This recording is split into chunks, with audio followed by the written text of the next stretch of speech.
Hello, Go Mode podcast viewers. Once again, we are back for another Link to the Past randomizer Overworld Glitches Mentor Tournament race. We are in week 2 of our 4 weeks of Swiss.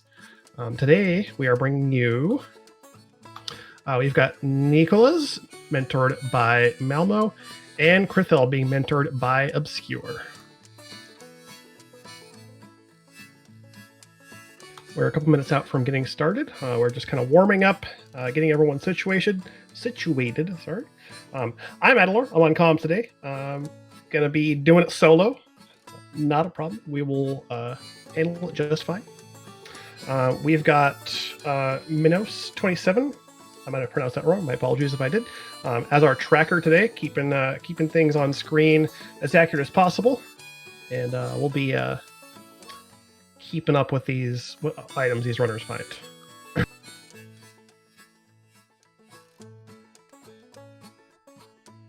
I'll take it close enough. That's good enough for me.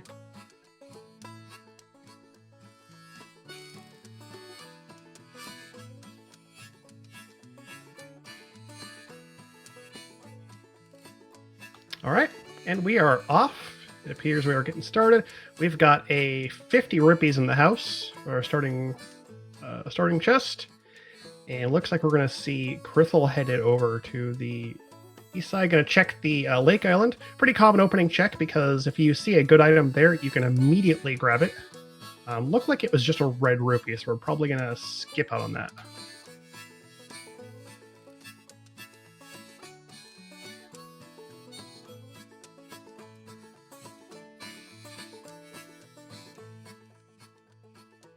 And it's pretty common after the Lake Island check to just go ahead and run up to Zahashflow's closet. Seeing as how it's available, you don't need bombs to get into it. Very convenient. You can just dash into the wall and get 3 items for free. Oh, there's our Moon Pearl. All right, so contrary to last race, we've got our Moon Pearl immediately within 1 minute. We will not have to hunt for that today. And no doubt that is good news, honestly, because one of the worst parts about Overworld Glitches Seeds is sometimes that Moon Pearl can be in a very, very tricky spot. Thankfully, it is just obtainable right off the bat. Not even a problem. That's going to give them a lot of freedom. And not have to worry about finding it.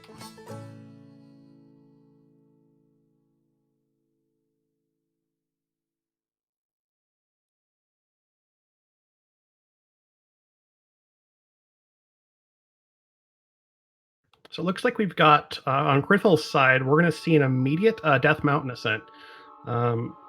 Since this is Overworld Glitches, and we start with the boots, that gives us a lot of freedom to kind of just start doing clips and get ourselves to places where NMG can't go. This is one of them. There are several ways to get up the mountain.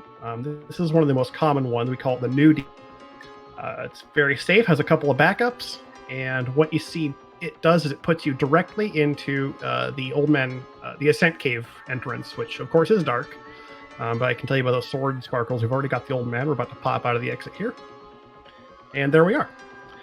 The Old Man check itself, still out of logic because we don't have the lamp, but getting onto the mountain itself is. Again, there are several different ways to accomplish getting on the mountain.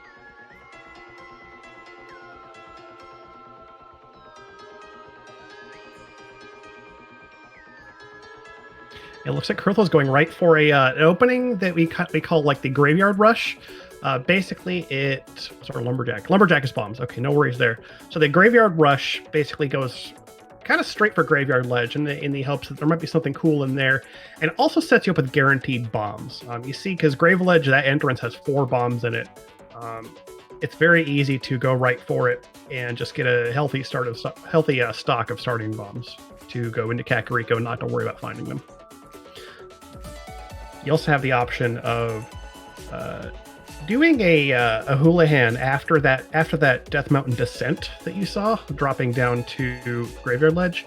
Because your camera is a little bit off, you can actually drop into either of the holes there if you feel like you want to get more starting money. But having 370 already, not so worried about it. I think we'll be fine on money. So Krithel's going to get this Death Mountain check, and neeeekolaz is going to go ahead and do the ascent here as well. You see on neeeekolaz's side, actually, we've got the there's one of the backups being employed here. So if you miss, I think it's if you miss the quick hop downward, you can get spin speed and go to the bottom right because you're basically up on the ledge above the cave. So if you get speed, and then you can clip into the little corner at the bottom right there. You can clip and then basically just walk up into the cave. So it'll drop you right behind the rock. And we did see a bow at the mushroom spot, so both of our runners have that so far.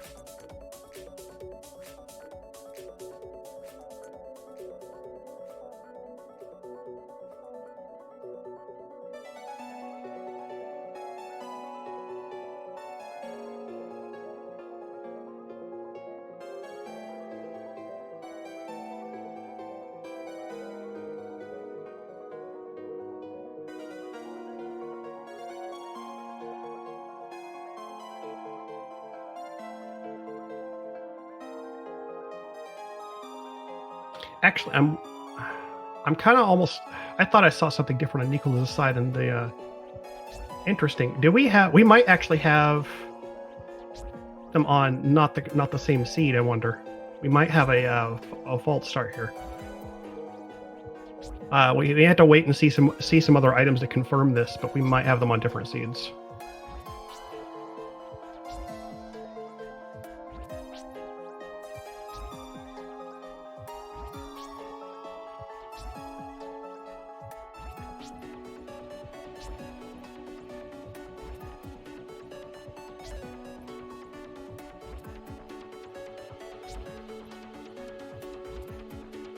Actually, the map check will probably confirm it too. If we can get a map check on Nicholas' side, that might also tell us for sure.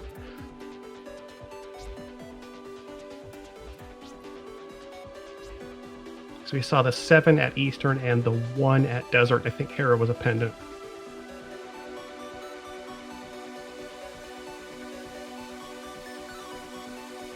Or was it the other way around? Was Desert a pendant? I'm bad with map checks sometimes. Don't mind me.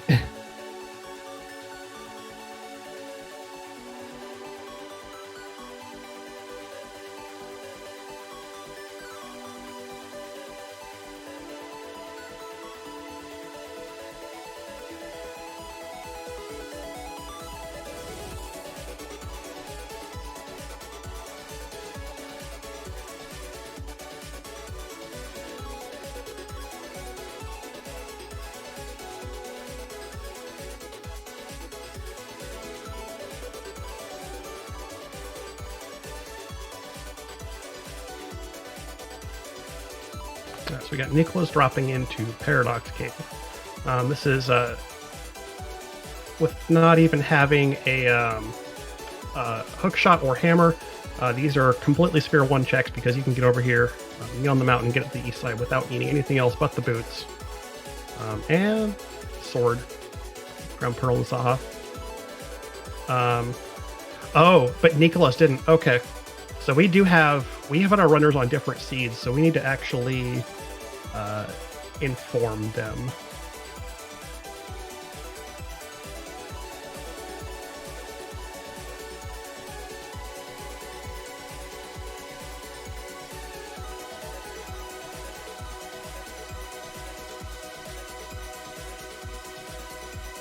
Give us a minute to figure things out because we're going to have to do a restart here.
Okay, I'm back. We have gotten we got them sorted out. They're going to re-roll because, of course, one of them was playing the correct seed and one of them wasn't. So we're gonna get them a new seed so that they've got a fresh start. We'll make sure they're both on the same code, and then we'll get this race restarted momentarily here.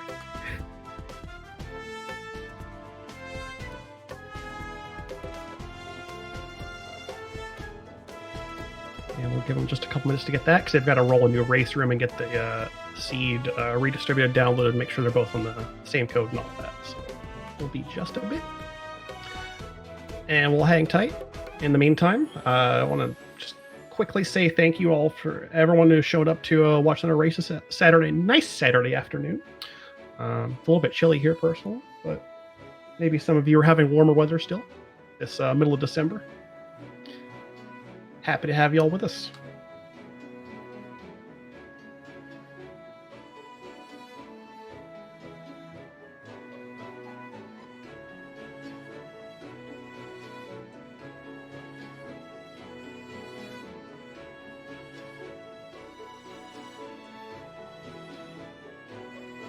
Yeah, I think we dig a little bit thrown off right at the beginning because we had the I think the Link's House item and the Highly Iron were indeed the same. So we got kind of juked by that actually. But here we're gonna get once Krithel reloads, we'll verify that they're both on the same hash. Doesn't usually happen. Usually, like things are okay. You don't have a different seeds on both sides, but that's why we do have that code because sometimes you load the wrong one. So it happens sometimes, and we are happy to just kind of call it off and let them know and give them a chance to restart it. No issues or no what's the word I'm looking for? No, that's the phrase I'm looking for. Everything's fine. Nothing to worry about.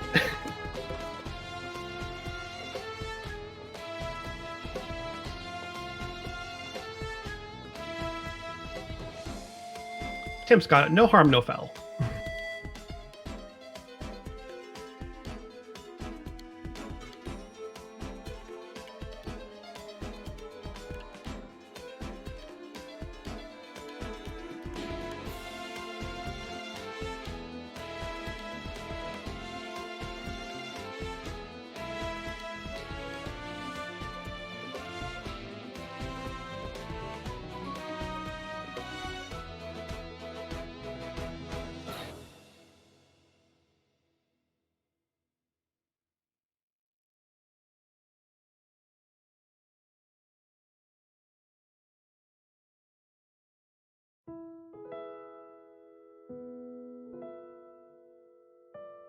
So I've got the official hash in the race room I'm looking at. So we've got Krithel is on the correct seed, the Mirror Bomb Glove Mushroom, and there's neeeekolaz with the correct seed loaded as well. All right.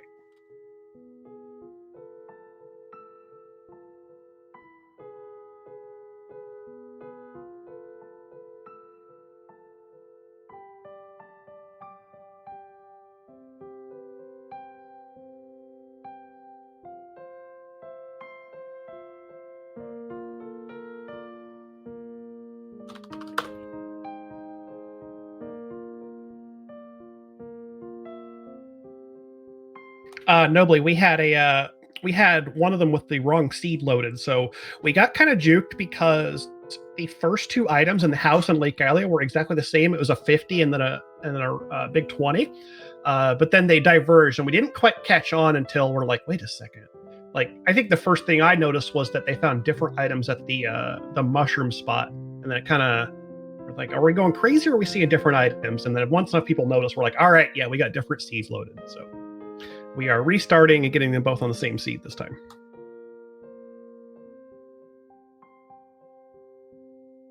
Yeah, it happens sometimes. We're not too worried about it. Like Tim said, no harm, no foul. We'll get them re-rolled on the right seed here. So we're getting things reset, and we're just about ready to go.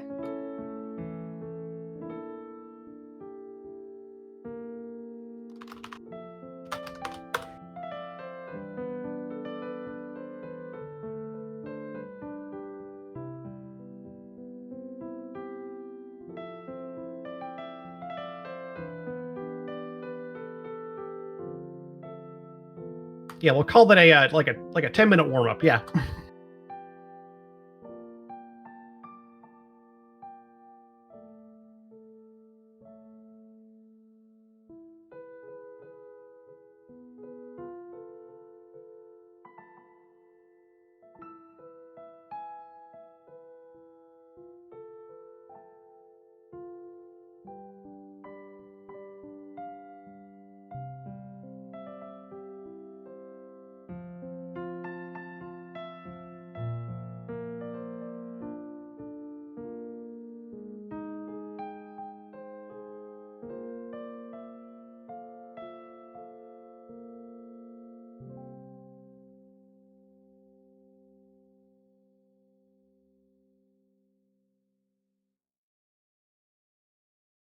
All right, so we are, looks like at the countdown in the race room, we'll be rolling here momentarily. Once again, I'm Adilor doing solo comms for this race. We've got our tracker. I'm going to pronounce again, Minos 27, and thank you again to Cinaeth for stepping up to restream this one. I'm doing 2 in 1 day, just like myself. Ooh, we've got a hammer in the sanctuary chest. That is a solid starting item. So this time we got different routes actually opening up. They both started with island check last time, but neeeekolaz is going for straight to sank, maybe doing a graveyard rush. Looks like a big heart on the lake island, not too important. Yeah, Krithel is going to stick with the rush straight to Sahasrahla, and neeeekolaz will do the usual check bomb rock. Ooh, a flute. Interesting starting items, hammer and flute right off the bat. That flute's going to be really cool for opening up some movement options early on, actually. It looks like we got a map check. We got a 3 crystal light roll with a red one at a desert.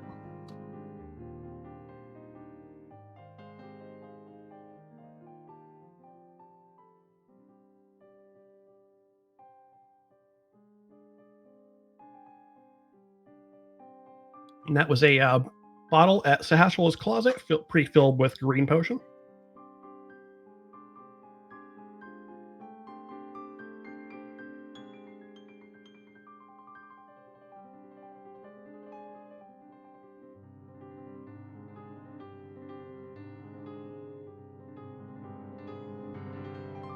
And a blue armor on the mushroom spot.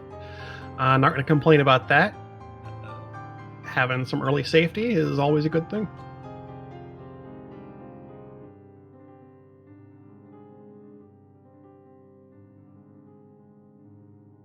And a Quake medallion. Interesting. The sea is playing out really interestingly so far, because it's usually don't see this much stuff in Overworld Glitches like right off the bat, because the opening sphere is so much wider. There's a lot more to do in Sphere 1. So it's interesting to see the items coming this fast. neeeekolaz is showing off that we've got. If you ever find yourself, there's another way to acquire bombs in Overworld Glitches. That bonk rock that's west of the Kakariko fortune teller, that rock, you smash into it, it always pops out 1 bomb. If you're going to do the graveyard ledge rush, obviously it's a bit faster way to acquire bombs. You get more out of it. But if you're going to go straight to Kakariko, it's a very good way to get bombs. So that applies also to even NMG seeds, where if you happen to get like an early boots, where it's like a casual boots or something, you got guaranteed bombs at that rock.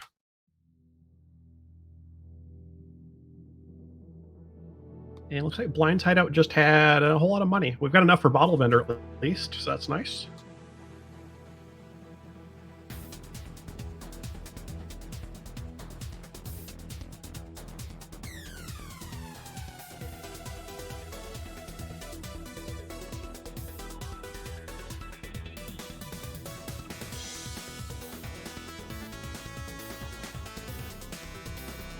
Nicholas will give us our first look at the Kakariko well.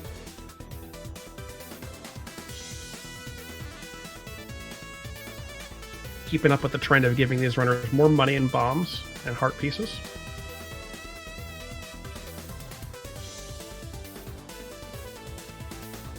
Alright, so I've already cursed it because I was talking about how it was giving us a bunch of items, and then the seed dried up. It's not going to give us any more items. So you're welcome.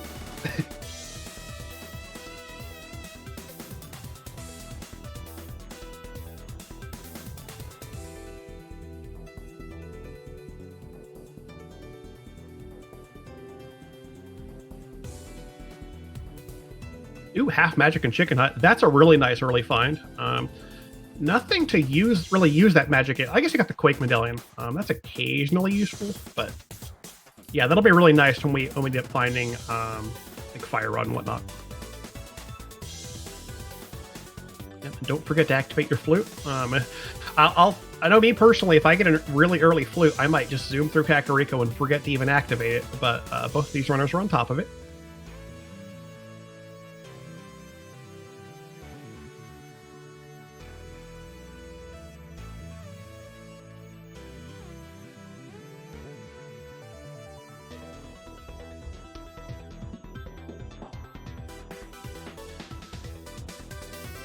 Nicholas did not have the bottle, unlike the last seed, actually. I think he might have been a little bit of seed blur there coming from the bottle that he found in the previous seed.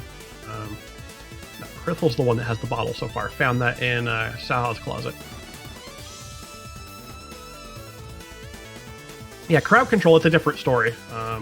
Yeah, they're depending on your crowd, they'd be more than happy to steal your bottles all the time. I understand that.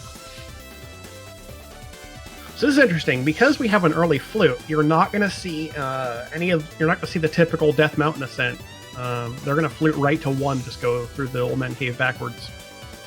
So that immediately kind of takes some of the initial fun out of Overworld Glitches because it's just, well, you have an easier way to get up the mountain already.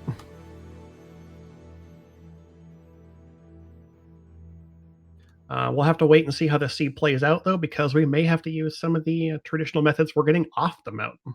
But that will depend on how much traditional Dark World access we get. Right now, we have a hammer, so if we find a glove, that's going to put us with the ability to use most of the typical portals. We are going to see so this is actually we're going to see the first of our one of our usual tricks here is what we call the Hera clip. Nicholas is going to get up and do a wrap off the top of the screen, and what's it's got spin speed to get up into the Tower of Hera entrance. Krithel just pulled off a clip that gets you down into the desert area. Get up to the desert ledge, that puts you right into the west entrance. So you do not need the book or flute and mirror and pearl to get into desert. It's entirely Sphere 1. And because we've got boots, you can go right to the torch and bonk the item off of it. You'll never be boots locked out of desert in Overworld Glitches. And honestly, I think that's one of the biggest benefits of this this type of race, or this mode.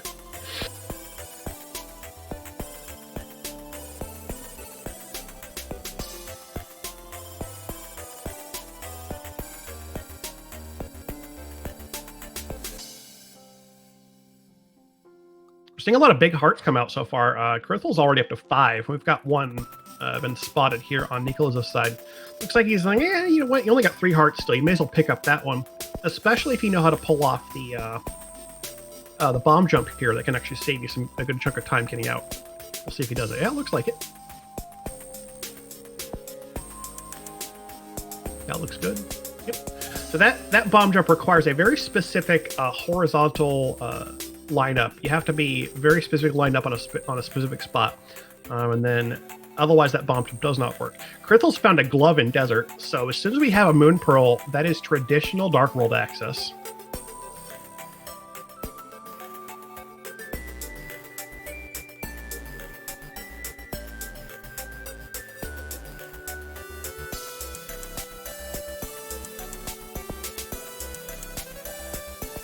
Well, Nicholas was trying to get up on the land bridge, but didn't quite get the motions in just right. Looks like he got stuck on the terrain there. But you do a what we call a teleport off of the 5th bump on that slope, and then you do kind of if you play fighting games. Oh my god, there's a mid already in Q45. All right, so as soon as we got Pearl, we can use any Dark World portal we want. This is kind of crazy, actually. Back to that motion. If you play fighting games, it's called a half circle back. Basically, you go right, and then kind of roll your D-pad to the left, like you'll right, down, left, left. You do that 4 times while you're up on that slope, and it kind of like pushes you to the right a little bit more each time. Then once you've done it 4 times, you can just hold right, and you'll hop a couple times and transition. Then you can run across the land bridge that connects West and East Mountain.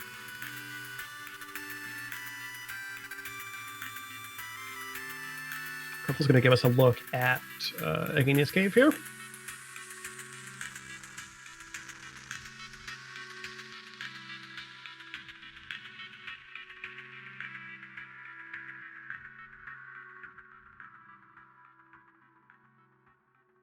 Right, you are Cinaeth. So if we were playing combo, we could talk about mock balls, but this is no match right here today. SMZ3 Mentor Tournament when?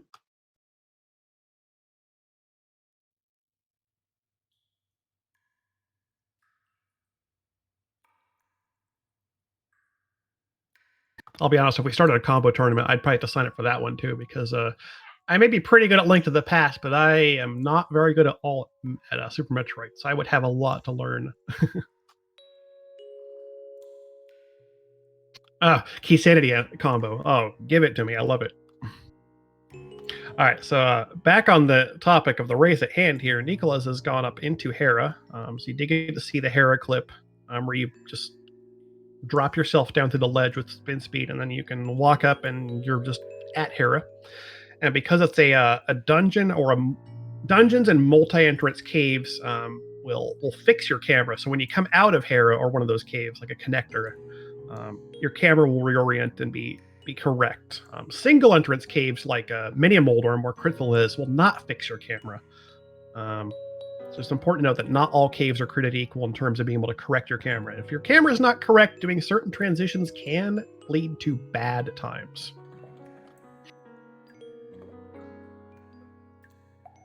All right, in Mini Moldorm Cave, we have a fire rod and a mirror.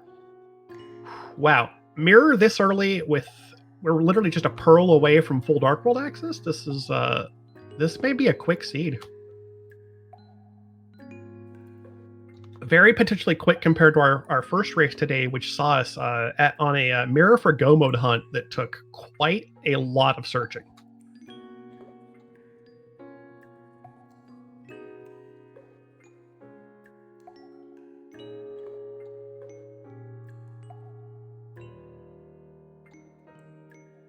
So Neeeekolaz is battling the Moldorm with Fighter Sword.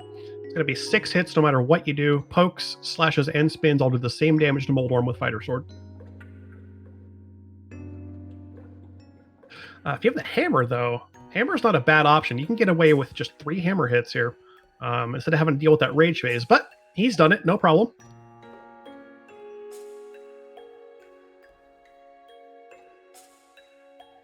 And that is our first crystal given to Neeeekolaz, taking a 1-0 lead. We've got a lot of race to go still, so we can't really say who has a strict advantage just yet. Krithel showing us a water walk into. Nope, you can't. So, yeah, unfortunately, so without the Moon Pearl. That breaks it, actually. that breaks the water walk, and you're going to be left with 1 chest left over in there. Careful. So he does not have Zora money. This is you have to come back for that. Yeah.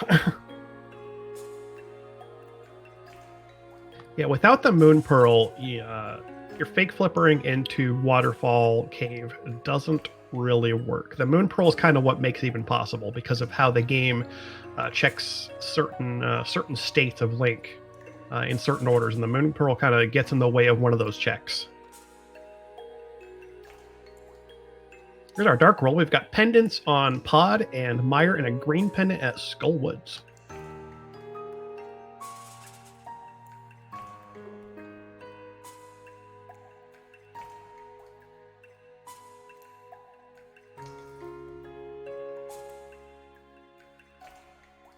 Now, Krithel's going to try to do a Super Bunny entrance here. So you can, basically, if you use the mirror on the same frame as you enter a cave like this, puts you into Super Bunny state, and Super Bunny can open chests.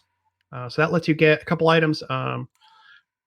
These items are actually, I believe they're logical in OWG. I think Super Bunny state entering a cave like that is logical. We've got flippers in Paradox Cave. That's another item that we don't have to worry about skipping anything of. Very cool. We're just given all the tools we need to not have to do very many Overworld Glitches tricks here.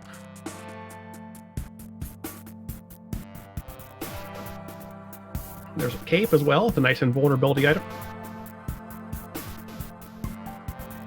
We don't need that cape to get anything necessarily, because if we find an item on Bumper Ledge, we can just teleport up to it.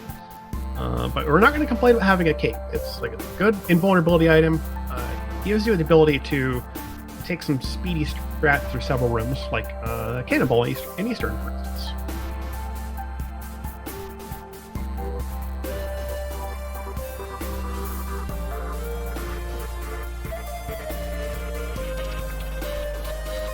So with flippers, neeeekolaz is now free to check hobo whatever, and you can kind of just mash yourself into this wall like he's about to do here, and you just pop in, and now you're in the water. If you don't have flippers, you can actually get yourself up on that little ledge that's just south of the river, and then you can use the transition to drop in and do a splash delete to get fake flippers. Krithel is fighting the Landmos over here. Didn't quite get that last fire rod shot. Going to be a 2-cycle. Still not bad. Fire rod, of course, very good at fighting land mollusks. Just 2 hits to down each of them. Gets a compass for his troubles, and Krithel. We're now 1-1.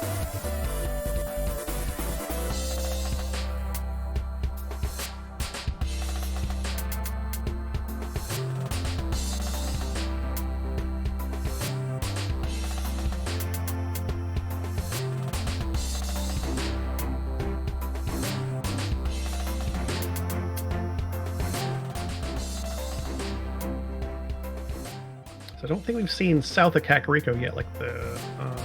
No, we did see that. We did see Librarian race game. That's right. Krithel's already been through here, but neeeekolaz is doing a little bit of cleanup. Early Flute sure does give you a lot of places you can go, especially when you combine it with OWG letting you do clips and teleports and whatnot. So again, like neeeekolaz is going to do here, you line up in this first bump and you do an upward teleport. Once you've got it, you kind of just keep holding down left, and it puts you up. Oh, we're doing the item pickup. Okay, that's a variant, and I think you're stuck there. I think if you do a very specific motion, you might not be stuck, but we're definitely stuck there.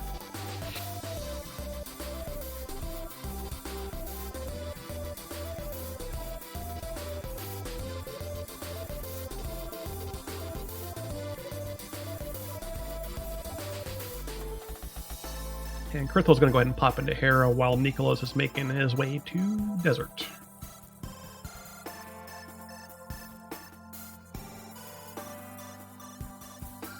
So watch this this teleport again here. So you get in a very specific position, upward teleport. You're going to pop yourself over the ledge, but you keep holding down left, and the game just kind of ejects you with this big jump that puts you up onto the hill there, and then you can just transition south, and you're at the desert ledge.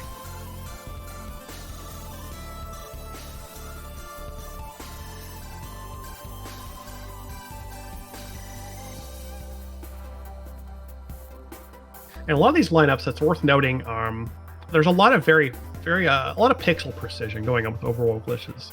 It is very possible to get very used to them just by learning kind of the lineups to where you just kind of do it naturally. But for people who are learning OWG, there's a lot of attention we pay in particular to the shadows, because you can, for pretty much all the teleports, there are some weird ones. There's some ones we call regular teleports, but for almost all the typical ones, you know exactly, like there's kind of a rule. Like, you know, you're going to line up with one of the bumps on the wall in the same fashion as other slopes, and you know you're in the specific position based on the kind of the how the shadow meshes in with the like the shadow on the floor, basically. So you can kind of calculate, or you can see exactly where you want to be based on shadow positioning. And there is a 1 pixel difference between upward and downward teleports, and it's so you gotta be able to determine which one you want to do and get yourself in that correct position. And the reason I bring that up is because neeeekolaz is playing with the goose. You notice that you cannot really, when the goose is facing upwards, which all of our teleport clips are done facing upwards, holding the sword out. You'll notice that neeeekolaz's the bottom of the goose covers the shadow, so that is a bit of added difficulty to learning these setups. Obviously, neeeekolaz has it fine. Like, he's clearly done enough of these that he knows how to do them. As far as learning, there's a certain sprites can make it a little more difficult to pick up on OWG tricks.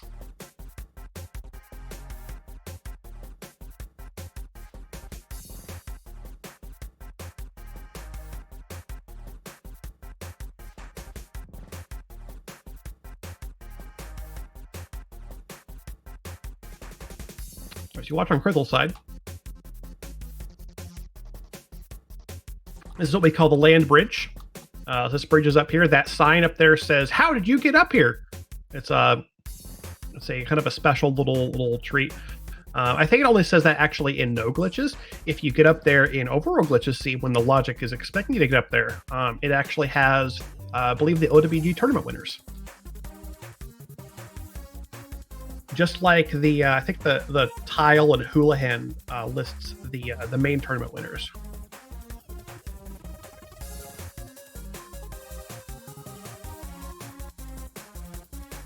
All right, so we've got Krithel on the mountain here, finding a big 20 in spiral. neeeekolaz has picked up their Titan mitts and K45. We are still hunting for a moon pearl. We're running a bit thin on options because we've already seen Paradox from neeeekolaz's side. I don't think we've seen Checkerboard yet. Or maybe Krithel got it earlier, or looked at it. Oh, that's Red Boomerang. That's right. Okay. So neeeekolaz is saying, you know what, Red Boomerang, that's a stun item. That can help you in some combat situations. And maybe your stun prize is really good. If you feel like you want to grab it, go for it.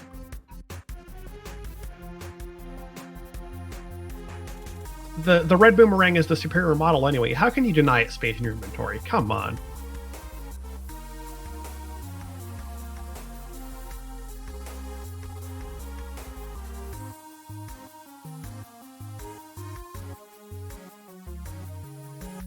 All right, so Krithel's got their cape out of Paradox Cave. Now we're going to see neeeekolaz going for Graveyard Ledge. So this is a descent you can do. You can get up in a similar, kind of a different spot next to where you do the Hera clip, and then you, with very specific, there's a very specific motion in midair you have to do when you pop yourself down out of clipping into that ledge. And then you can transition south, and you're right on top of Grey Ledge. And you can do the same thing for King's Tomb, but we have the mitts. We can just lift the rock. So King's Tomb and Graveyard Ledges are both also Sphere 1 checks in Overworld Glitches, but normally King's Tomb is very isolated, but unless you find early mitts, well, I mean, that just kind of makes it easy to get to. You can combo it with Graveyard Ledge. And we find a Master Sword in King's Tomb there. And you'll also see, so I was talking earlier about the houlihan. So when you do that descent, your camera is incorrect. Despite the fact that it might look right, it's not. It may be ever so slightly displaced. And because your position is displaced in any way, when you drop into a hole, the game bugs out. It doesn't know what to do. The houlihan room is an error catch, basically. It is so that you will be put in a place that's safe. Like if the game doesn't know where to put you when you drop in a hole, it puts you in the houlihan room. And we've seen there are several ways to set that up. One of the more common ones is to bomb yourself into the escape drop, which offsets your camera just enough that drops you in. And you can route that in because there is like 200 something rupees in there. math is hard. I don't remember exactly, but almost enough to put him into Zora money. See, Nicholas is just 10 away from Zora. I can't imagine he's wanting to put off Zora for very much longer here. The entire Zora area, of course, is entirely in logic and Sphere 1 and Overworld Glitches. You don't need flippers for it, but having flippers, gives you a little more freedom to go up there without having to set up a water walk and or a fake flipper. 225. Thank you, Cinaeth. Krithel, you can bonk the wall, right? You got boots. It's okay. Back of escape, we have a shield, a heart piece, and the key. It's starting to look like some of our viable options for finding the Moon Pearl here are going to be in the castle somewhere. This is our first look into any part of the castle, as well as the Zora area. We haven't seen the right chest in Waterfall Cave, nor have we seen what's on the Scamfish himself. So I think we're probably going to see those soon. And Krithel is doing Dark Cross in reverse. Dark Cross is logical because we have the Fire Rod, of course. We play on advanced item logic, so if you have the Fire Rod, any room that has torches in it is considered logically accessible. The torches don't exist from the back, but you can get there from the front just fine. And especially since we found the key, lets you do it in reverse.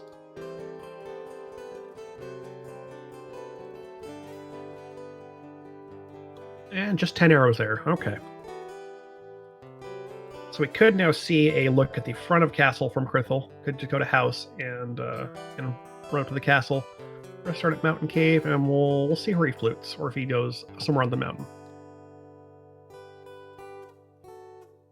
Yeah, so Eastern is definitely another option here. It looks like Krithel's going for Dark World here. Are we going to see a bunny DMB? This would be an interesting play to make.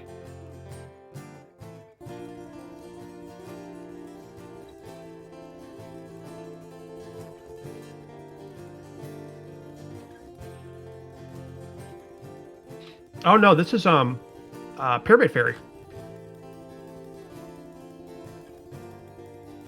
So we can't really show it off here because we don't get to look at the map. But if when you're doing this yourself, you basically do the Hera clip, but you don't reset your camera. You go to the portal, you drop down, your camera's offset. You've wrapped yourself south enough that your position is different. And when you drop that portal, it puts it here. And all you have to do is dash up into it, and then you just hold up, you're in Pyramid Fairy. This is logical in Overworld Glitches. And all you need to do it is the mirror. Unfortunately, just 320 rupees. Nothing big here. What's on Zora? Zora's got a full heart for us. Some love and affection. That's a book on Pyramid Ledge. Interesting.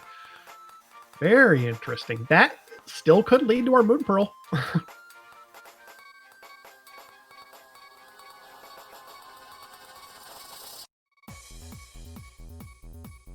We can't really do much else in the Dark World from that point. There's not really anything else we can do to in terms of bunny walking.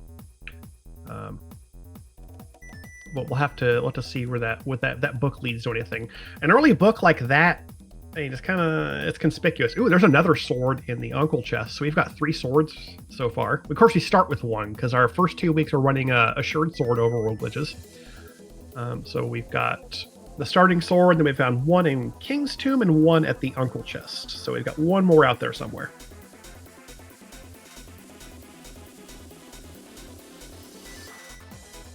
It looks like Krithel's going to go ahead and give us our look into the front 3 checks in the castle.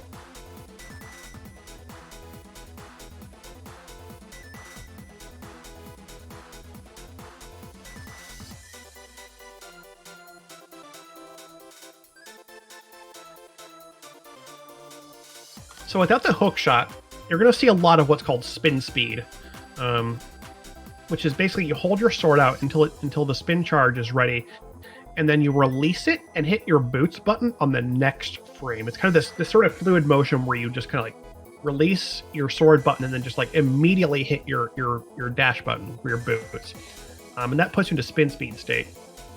Not to be confused with super speed, because super speed is what happens when you touch like a ladder or something.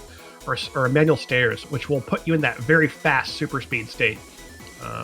just having that armed but not activated, that's what we call spin speed or hook speed, because you can also activate by pushing the hook shot and the dash button on the same frame. And that's critical to making a number of clips, actually. So you see, once you've got spin speed activated, you can nudge yourself into those corners, like on the bottom of the mountain, and clip through them and hop out. And that's what lets us do things like Hera Clip and Death Mountain descents. So Krithel's about to get our last look in the castle checks here. Another 300 rupees, still no pearl. I'm thinking it's Eastern. Eastern or one of those tablets. Both of those tablets are now accessible. They both have a Master Sword, so they can get whatever they have. And it is not hard to get to either of those tablets in Overworld Glitches.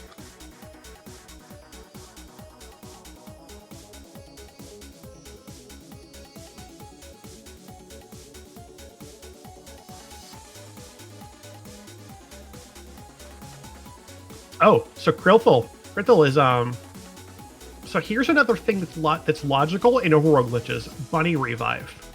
So Dungeon Bunny Revive, or DBR for short, involves killing yourself in a dungeon.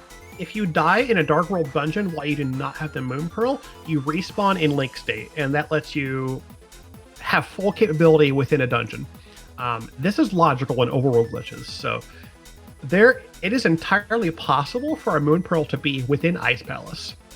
And given that we have flippers and both gloves and a fire source, like, those are solid pointers. They've all been given to us very early. Apologies. This is I actually kind of like this play.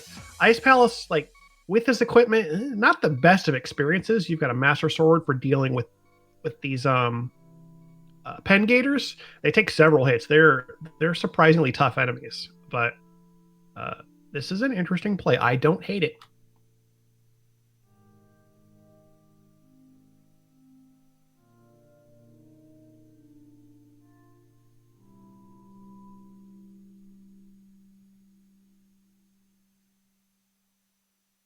There are some other interesting ways to get into Ice Palace too. If you happen to have a pearl, and you don't have mitts, then depending on whether you have flippers or mirror, there are a couple of interesting wraps you can do that get you into Ice Palace without mitts, because you can do it from the Dark World.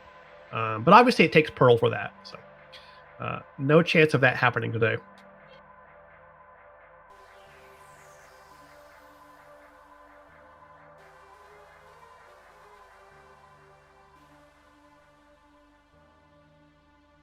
neeeekolaz will be cleaning up the checks in castle while we are eagerly awaiting Krithel to get through the boring part of Ice Palace, the part that doesn't have any items in it, to actually get to the good stuff.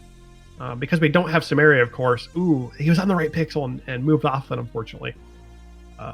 So Ice Palace bomb jump, we've seen a few of them. We're going to see another one today. Because if you go into ice without the cane, you got to do the old bomb jump. And the positioning for it can be tricky to get if you're having trouble getting yourself on the exact right pixel for it. Because you got to get yourself a certain distance away from the bomb, and runners generally use the sword held out to line up and try to determine that exact right pixel lineup.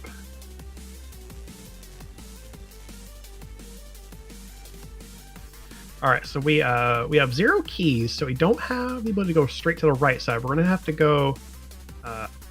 We're going to go to the left. We also don't have hook shot, so this is actually kind of a tricky dungeon to navigate. We're going to have to rely on some bomb jumping here to get us through. Oh, there's the lamp. Interesting. Okay. Or we're going to not bomb jump. Okay, that's fine. I guess without a key, actually, it doesn't make sense to bomb jump, now that I'm thinking about it. Where are all the keys in Ice Palace? What the heck? This dungeon's weird. But there are 3 items in here. Depending on where the hookshot and Cinaeth end up being, it may not be as likely that we have the Moon Pearl in here now, because we're running thin on checks that are logically acquirable.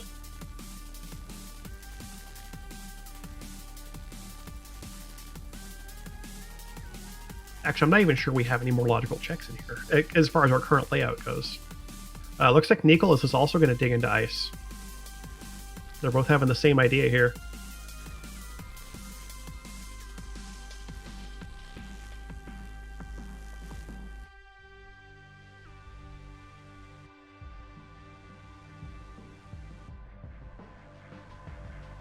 Actually, no, this path, no, this is a logical path because you go to the freezer room, you drop down, you go across the right, you get the pot key, you can walk to iced tea normally. This is where logic stops here. So this is, in order to get past here, this is a bomb jump, which of course is never logical. It looks scary, but it's actually not that hard. You basically just put yourself against the block and ledge spin as far down as possible, and that bomb jump just works. So anything Krithel finds here from now on is out of logic in terms of our current equipment. But that's not going to stop him from checking.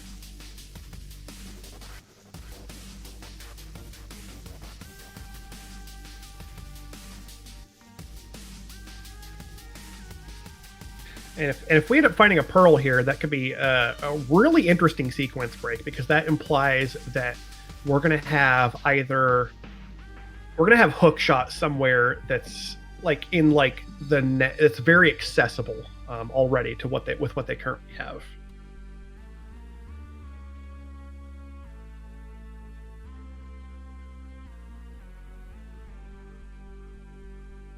It's looking like I think our last items are potentially here in the map chest. So this is the spiked chest. Map chest is the atrium above. There's our, I think that's our second item. I think we have one more. Big chest is possible, or on cold stair. They do have half magic fire rod, so this is entirely doable in terms of fighting cold stair. Not a great fight, but entirely doable nonetheless.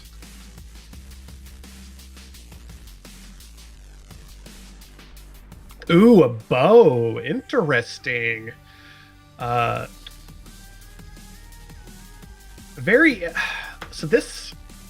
is a very interesting sequence broken bow. That is gonna, that gives us the ability to just go full clear Eastern, right? Like, that doesn't necessarily mean we're gonna find what we want behind the bow lock part of Eastern, but we can go clear Eastern. So that I'd imagine we see an Eastern dip next, because now you can one and done that whole dungeon. Krithel dropping into the cold stair fight. 8 fire rod shots melts the ice, and you want to try to get him in the corner and splash some fire rod shots. Ooh, look out! I don't think he has any healing. Oh, there's a blue potion. Okay, we're good. We're good. Even with blue mail, those puffs still do, I think, 3 hearts of damage. They are very powerful. You see the power of the fire rod able to splash hits on multiple puffs at the same time. And we get a key for our troubles, because of course we did.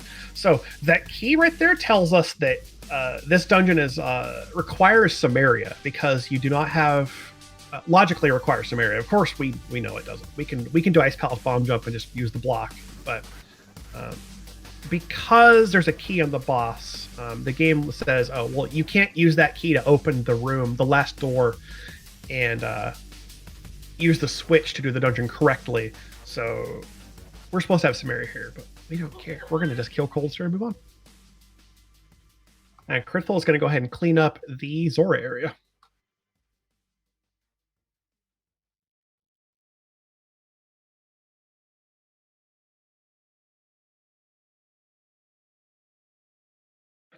Could have checked right there to see what your free potion is, but he's got places to be. No worries.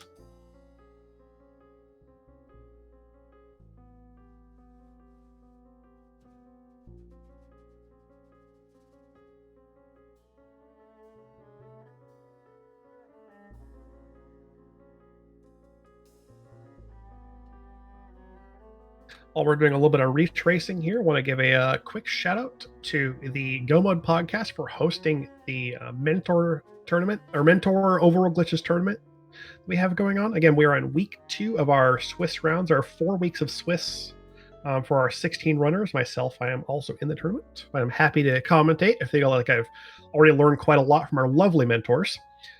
There's our exclamation point podcast in the chat. Check out the site. Episodes released every other Wednesday. Is a podcast that's focused around Link to the Past. So if you want to learn some more about the game, check it out. episodes honestly are very, very informative and very cool. They talk a lot about there tends to be like a theme every episode. They're talking about specific types of tricks or techniques. There'll be community updates. They talk about what's going on with tournaments. And oftentimes we'll have like special guests on to talk about stuff. Like just this last episode, we had the ever lovely Cinaeth on with us to talk about how seed rolling and whatnot works with the bot he's created, the house roller bot.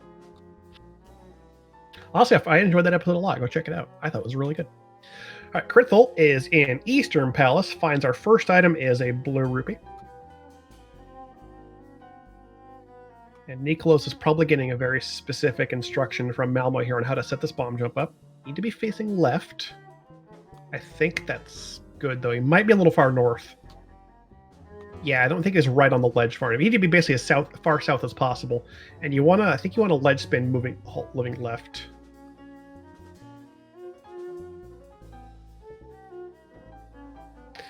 It's honestly been a while since I've done this bomb jump, so I could be telling wrong information. Please forgive me if I am incorrect. I haven't had to use this one in quite some time. It's honestly a very rare bomb jump.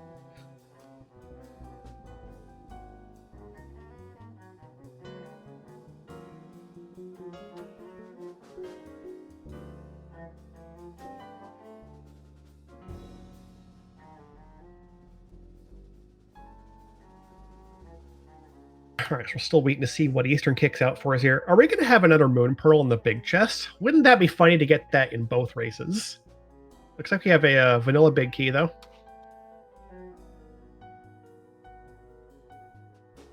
Oh, neeeekolaz unfortunately out of health to try to pull off this bomb jump.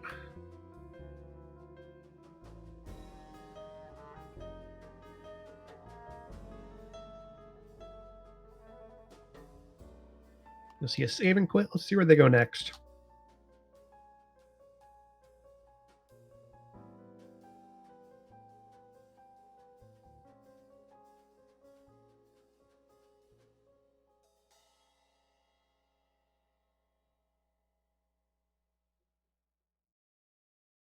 Yes, correct. So yeah, so the big chest well no, the yeah, well no, Krithel has a lamp. So like this is entirely fine. Where did we find the lamp? Was the lamp somewhere stupid? I forget.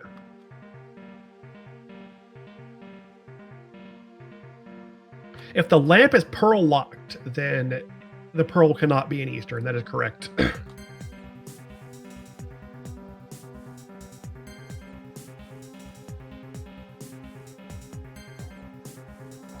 Now the lamp was in freezer chest, which is logically obtainable as far as I'm aware. I believe you can get to that logically.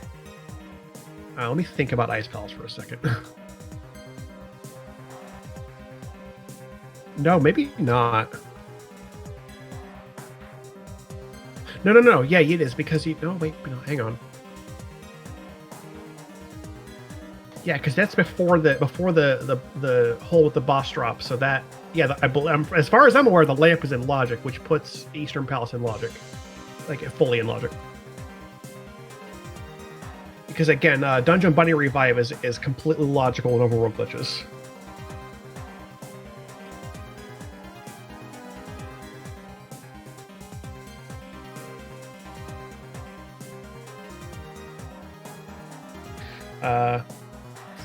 Don't really get anything on Eastern though. No pearl so far. Where's the Moon Pearl, chat? Where is it? We gotta figure this out. Yeah, no, the entirety of Ice Palace is not logical, but getting the lamp out of it is. Oh yes, correct. Okay, so I forgot about the bow. Yeah, the bow is not in logic. That's correct. So clearing the dungeon was not, but obviously we didn't get an item off of the boss, so nothing to actually worry about there. Yeah, we still haven't seen our tablet checks. I'm still really curious about those. That book has yet to be checked to see if it leads to anything. So we see neeeekolaz here trying to pull off the Super Bunny entrance. So the best way to do that is if you hold up and left, like hold a diagonal up into an entrance, you kind of push up against it without transitioning. And then if you let go of the up part of it, you're basically you're pressed right up against, like you're one frame away from the transition. And then all you have to do is push up and your mirror on the same frame, and that will pop you in and give you Super Bunny state to open the chests.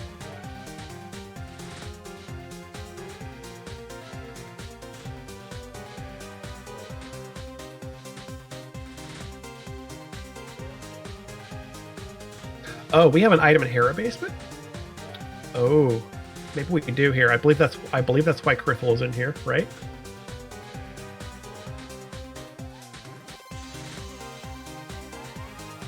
Yeah, looks like we have an item in Hera basement. Okay. Or the big key is down here, and we have to get an item out of the big chest. Either way. Also, yes, there's an ether tablet up here we can check.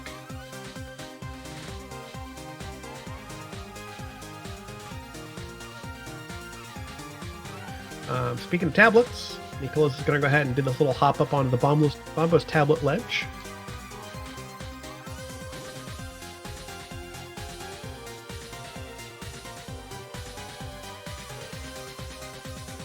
Nope, that's a V-Torp.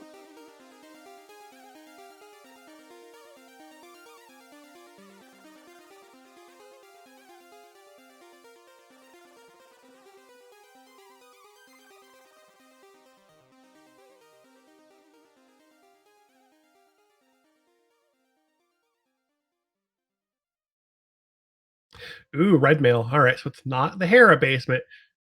Red mail's nice, but again, not the pearl we're looking for. All right, what is left here? What is actually left to get? Well, ether tablet.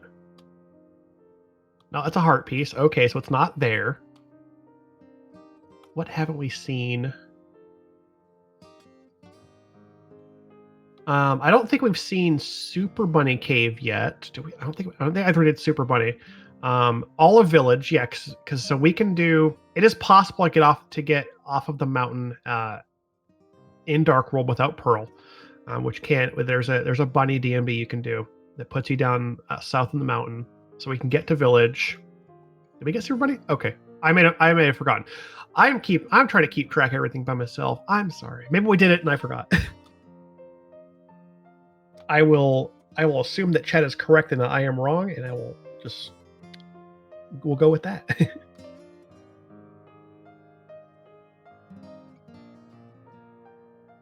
Krithel's gonna get his tempered sword out of King's Tomb. neeeekolaz got his red mail out of Hera basement.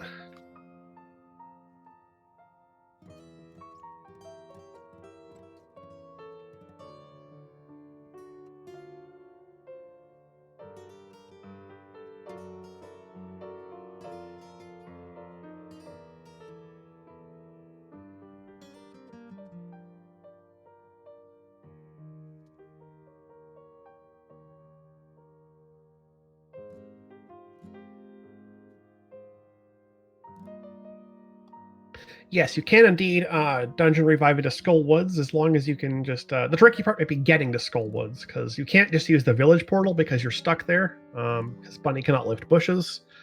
But you can, if you can get out like through a Bunny DMD, you can definitely get to Skull Woods. There are ways. So Krithel's going to go ahead and pick up a blue potion or two. We could see these being used for fake floating, which would actually be another way to get off the mountain, potentially, or go to specific places in Dark World, because you can fake flute in Dark World, and you can do that as a bunny because Bunny can drink potions. What Krithel's done though actually is okay. We're fine. You gotta take some damage to be able to use the potion.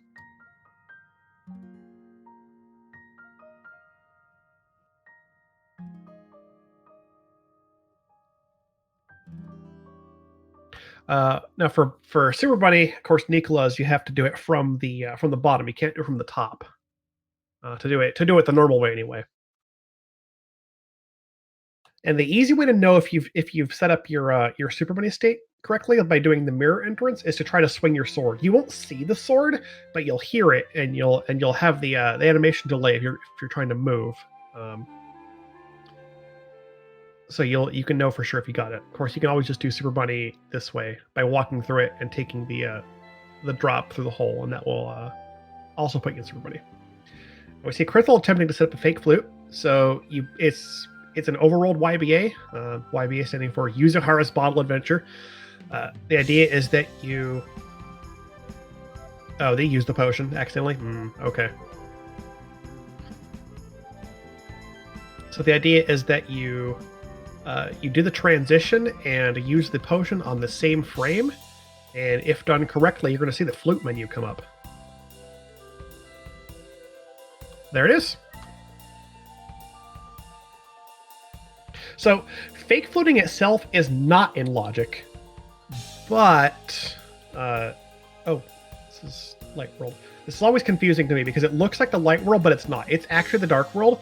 The game that you use the flute, the game is going to try to put you on a screen and think you're in the light world, but it's called fake light world because, well, we're not in the actual light world. There are a couple of checks now in Village of Outcasts that are in logic, particularly the chest game and the what's the other one? They're over there, the C-shaped house, because you can enter those in Super Bunny state. Pearl could be there.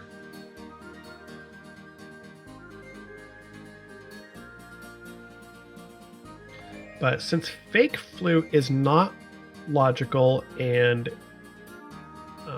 it's not possible to really get Super Bunny state in the overworld, we won't be seeing it here in Thieves Town. Looks like Krithel's going to go ahead and just do Thieves Town anyway, do the dungeon bunny revive, and just take care of the dungeon while we're here, which, I mean, that's fine. You can go ahead. You've got the equipment to do it. You may as well. It just the death to accomplish bunny revive takes a bit on a blue Zazek while having red mail looks like 10 hearts. Yeah.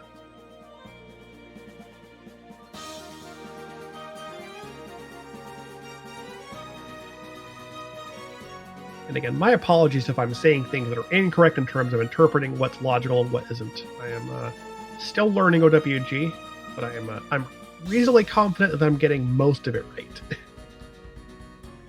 Feel free to correct me, please, if I'm saying things that are wrong. I will happily stand corrected. Yeah, so the fake flute, it does. Because you use the flute, the game is like, oh, you use the flute, I'm going to drop you in a light world screen. But you're light world, but you're still in the dark world state. So once you transition, the game will then load a dark world screen. But the palette's a little screwed up. So you see that you have like the dark world buildings and stuff, but then you have like light world assets.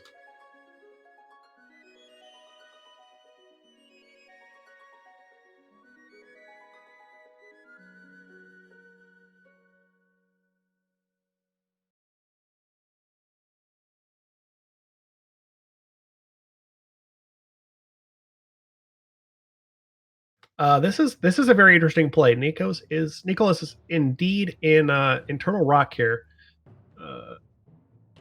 Again, entirely possible for the Pearl to be here because you can revive in this. At least as far as I'm aware, I think you can have the Pearl in here.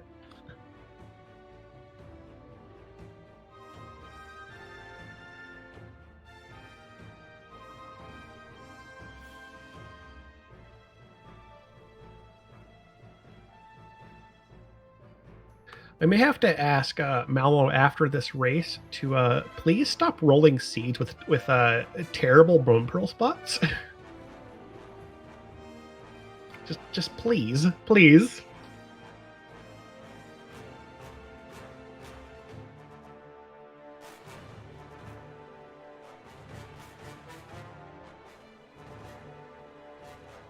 No, so the thing about Turtle Rock, unfortunately, without Samaria, there's not much you can really access. Your number of checks in there is very limited without having the cane to get around in the actual inside of the dungeon. You basically get lava chest and chain chomps, and then if you find the big key in one of those, then you can check the big chest. But that's it.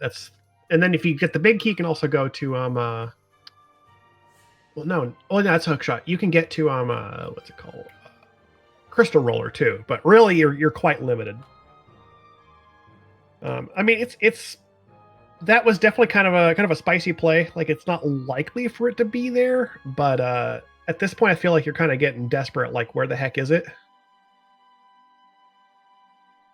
No. So laser bridge, there are a couple of methods to get to. There's a mirror rep and a mirrorless rep, but that is not logical. You can access it. Uh, there are tricks to get there, but the game does not expect you to get there.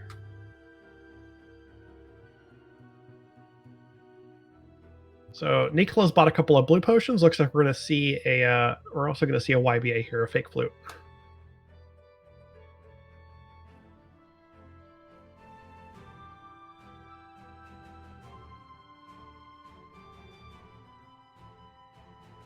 There's a good setup here because you're doing it in the dark world. You can't dash, but if you mirror there, use the light world, bonk against the rock. It puts you directly against the transition. Then that puts you one frame away. So all you need to do is then hit left and Y on the same frame.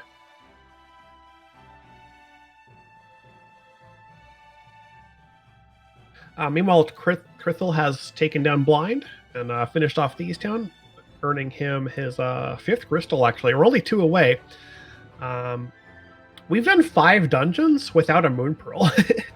We're running out of dungeons that we can do without a Moon Pearl.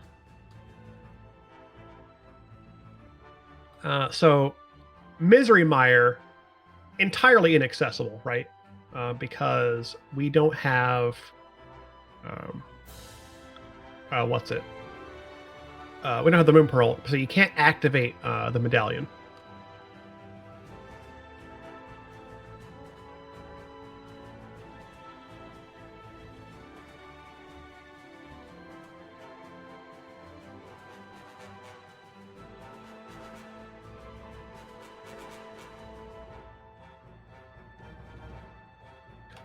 So there we have. That was an instance of using fake Dark World. So you saw Krithel was in the looked like the light world, but when you go through the entrances, you're clearly still in the dark world. You're getting dark world checks. When you die in a dungeon in Overworld Glitches, and you exit, you get put into what's called fake dark world. In order to fix it, you can mirror, and that will put you back into real dark world with all of its if its effects intact. And like you see, we still have the we're still in bunny form here, which in Krithel's case is a little baby Metroid, very cute. So this is logical, however, again, doing a bunny revive in a dungeon. Skullwoods very well could have our pearl.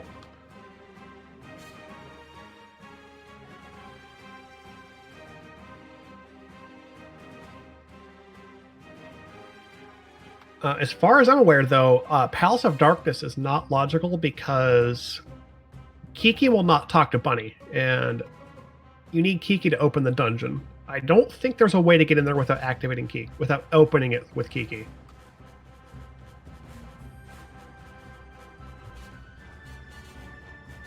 But there's our Moon Pearl in Skullwoods. Malmo, what have you done to us? You've given us another crazy pearl hunt. It required bunny reviving in Skullwoods, of all places. It could have been worse, honestly. It really could have been worse. But that's definitely a tough spot to have to find the pearl. That's the kind of spot that would really stump like newer runners. So that's why we have a mentor tournament. So again, big thanks. I just want to go a quick thank you to our mentors that have signed up to help these runners out and get everyone educated on how to get through Overworld Glitches. Obscure and Malmo are live mentors today, doing great work getting these two through their seeds, which this one ended up kind of tricky. And then the rest of the mentors too, that have been helping out with other races and runners, and even not even just doing like little practice sessions. We've had usually someone available, like hanging out, doing stuff most nights or days, evenings, whatever, in the Discord. Hang out, do what we call office hours. They'll teach people shortcuts and clips and whatnot. There's a lot to learn about Overworld Glitches. Like, besides just like the necessary stuff to just get through a seed, like there's a lot more to learn in order to do a seed efficiently, quickly, because there are a lot of shortcuts. Like, there are a lot of clips you're not going to see that are just kind of uncommon shortcuts that can get you around the world in faster ways.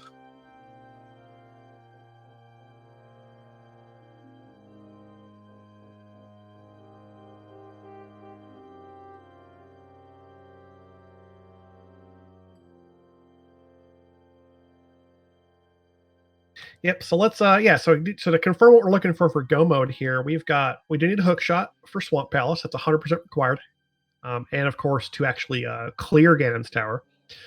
We're going to need Samaria because we have to use that in both Misery Mire and Turtle Rock.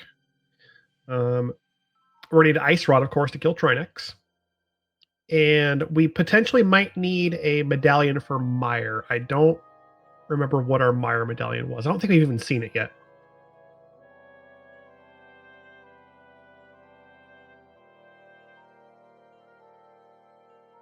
So we're still we're not necessarily close to go mode. This could still go on for a bit with having to actually find the items we need. We'll have to see how it plays out in the coming minutes. There's a shovel in the Thieves Town attic. I missed that.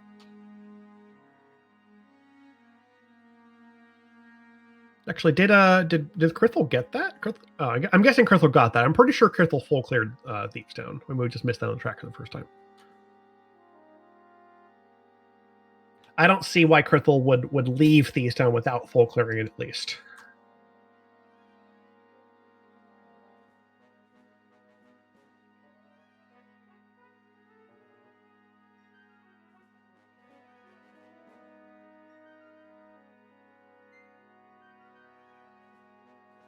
And Krithle's going to give us a pedestal check.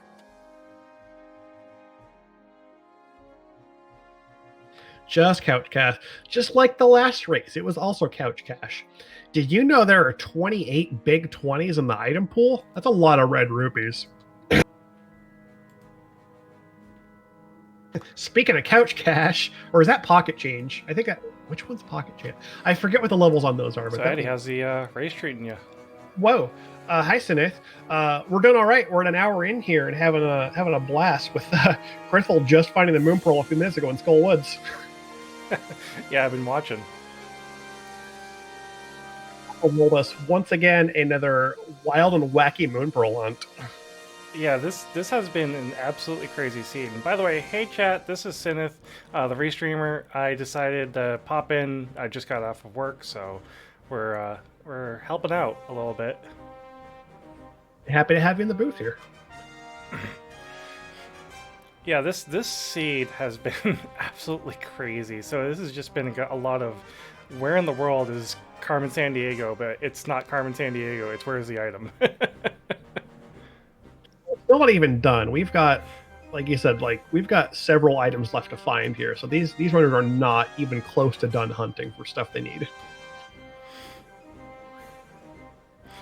Now, I think I'm going to be the one to ask questions and see if we can get a little bit of explanation here on what in the world is even happening in the seed.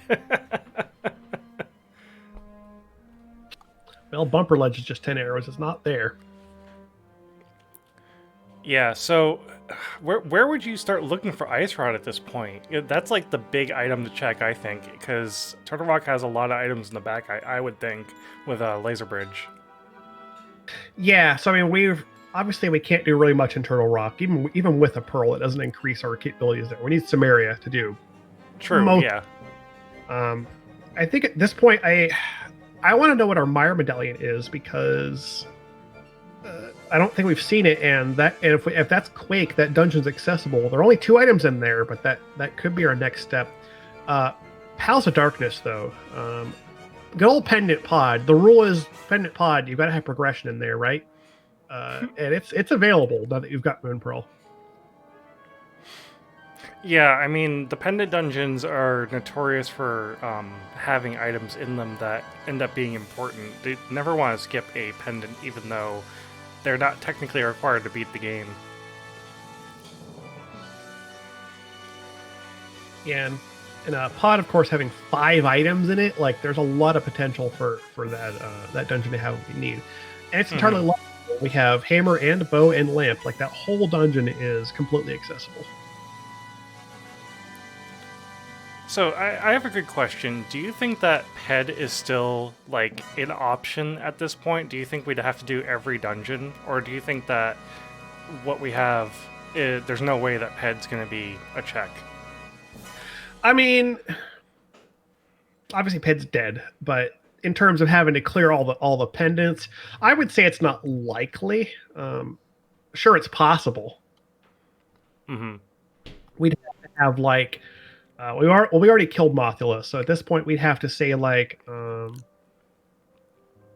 take pod and just shove like every item into it basically, and put like the ice one Helmazar. Oh, and that's actually a good point. We have a green pendant, so Sarashla is open. I don't think either of the runners have been over to talk to him, have they? I don't think we've turned in green pendant, no. And actually, I think actually our tracker has a. I'm trying to remember. I think actually Meyer was a pendant. Without doing another map check, I couldn't tell you, to be completely honest.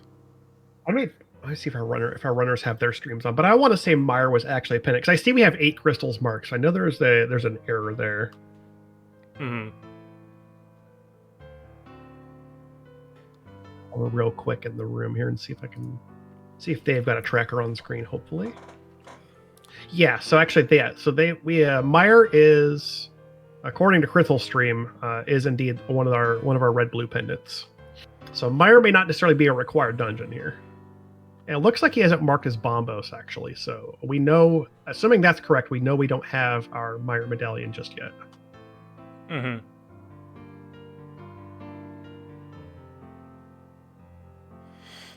Now, this trick that Krithel's doing to turn in over at the Thief, can you explain that to me? Because I honestly have no idea how that works. The invisible chest, or whatever it's called, basically, you pick up the purple chest, and you tend to drag it down with you. You check, like, no glitches, you'll keep like Cave 45 and Stumpy and Hype Cave. And then once you're done, when you're going to next to turn it in, you can just leave it wherever it is, and you can just dash off, because you can't dash with a chest. It drops it. When you've left the chest somewhere, when it is still your follower, once you mirror, you can talk to what do we call him, Gary, whatever his name is, the guy who unlocks it. You can, as long as you still have your iframes from exiting the portal, he will just open the chest as if it's right next to you. And Hype Cave has our ice rod.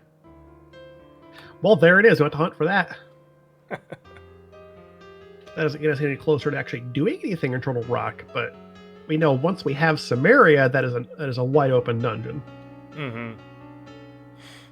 Yeah, and I'm thinking Pod is going to be the play now to look for that red cane.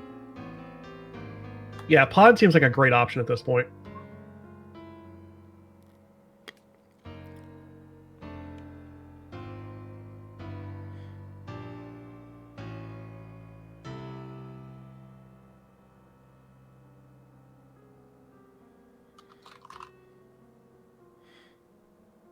Oh, and then actually, here's why we haven't done a turn-in, because you can do it at the same time as running over to Pod.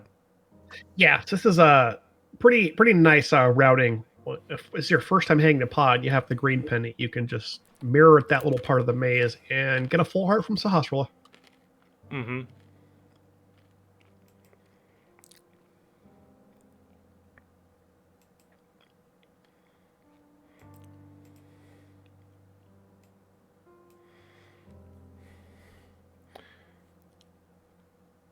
So I think after Pod, the only pendant dungeon left to check is Misery Mire. And I mean, Red Cane is vanilla Misery Mire, so if Bombos ends up being here, Yeah, so at this point, for the sake of our runners, we're hoping to not see Bombos, because we don't want to have to go into another pendant dungeon to find stuff. Now, let me ask you this question. In your opinion, who do you think feels more behind right now with the amount of item hunt that we had to do just to get that Moon Pearl? That's a tough one. I want to say if anything, it might be neeeekolaz, considering the difficulty they had in Ice Palace. They were able to complete Ice Palace, of course. They did not get through the bomb jump. And just looking at kind of like an objective standpoint, like they've only got 2 crystals so far, whereas I think, yeah, no, they've done Thieves and Hera, and I guess that's it so far. Yeah, because they don't even have a bow for Eastern. So I would, yeah, it's definitely got to be neeeekolaz if anything, because yeah, being only at 2 crystals at like almost in an hour 8 here, like I would feel behind definitely. Mm-hmm. So Krithel's cut a mushroom on the bowlock side of pod. I haven't been paying attention. I don't know how many keys we have so far. I'll just not say anything about it and just assume that Krithel knows what he's doing. I mean, this is the way I typically go into pod because this actually saves a key no matter how the key logic kind of plays out. Yeah, as long as you yeah, you can kind of do this like one trip through pod. It lets you kind of like do everything. If you want to check big key chest, then you're spending that key to, assuming you're going to mirror out and be efficient at it. Because you don't want to have to walk through the bowlock side twice. If you're in key sanity and you got 5 keys, then you can do this and full clear it. All keys in the front, I'm pretty sure, so that means all the items are in the back. You know, as pod does.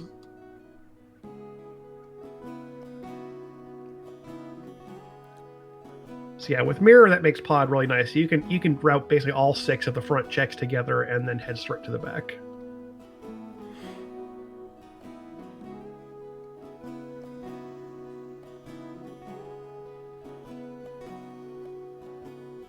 With mirrorless, you have to take some different routing options.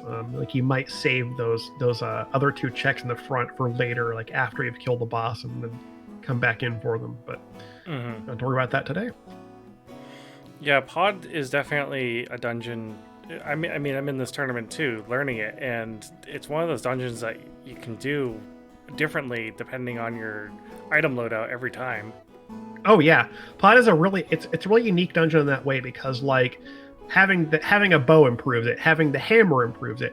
Obviously, makes it you need both those to complete it. Having the mirror greatly improves it because without the mirror, you have to do kind of some. You really have to kind of take a different route if you want to just do like the whole thing at once. Like you have to do it. You have to do a hammer jump for one to make it optimal.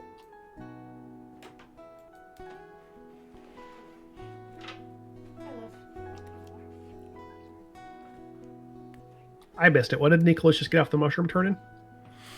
I missed it too, unfortunately. Okay, well, we'll see. I don't think anything's lit up on the tracker, so I'm guessing there was nothing important there. Unless all 3 of us missed it, then we'll never know. neeeekolaz didn't have the mushroom yet. Oh, was neeeekolaz just buying potions, maybe? Maybe that was it. Never mind. Oh, yeah, because we're buying potions and gonna make sure you've got enough to get through Ice Palace here, probably. Mm-hmm. Interesting that they're going back into ice, actually, because our capability of completing ice hasn't really changed in terms of what neeeekolaz has for items. We're still missing both Hookshot and Samaria.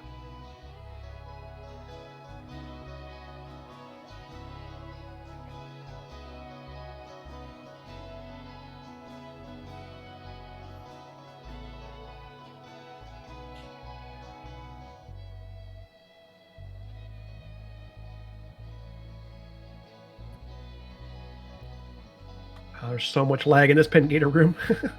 Yeah. Yeah, Ice Palace seems like it has just so much going on in it. Yeah, a lot of these rooms are just like really pushing the limits of the SNES. Mm-hmm. Yeah, there's one room in Thieves Town that is not fun when you go through it. Yeah, Thieves Town's another culprit. There are so many sprites on so many of those tiles.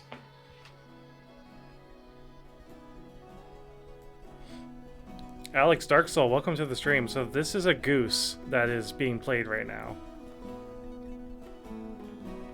That is the goose, pretty well inspired by the Untitled Goose game. Yeah, that is a sprite that you can choose to play if you generate a seed on ALTTPR.com.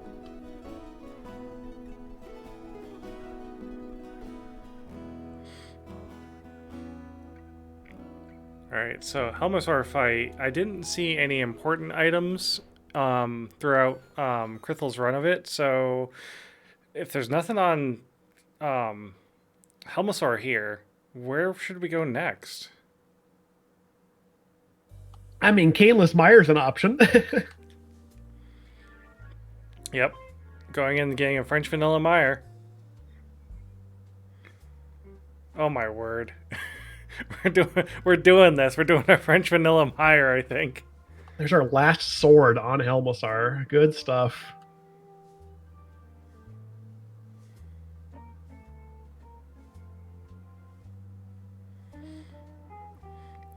So this is the first seed I think I have seen where it's been a double item hunt, if not a triple.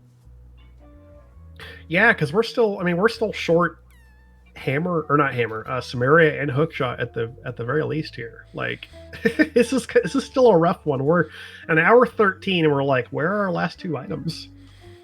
We're doing the mushroom turn-in though. Let's see if this yields anything nice. Yeah, hopefully Pod comes up with having given us something at least, something that we need. Unfortunately, it's just $20. Man, what a seed, Malmo. What have you done to us?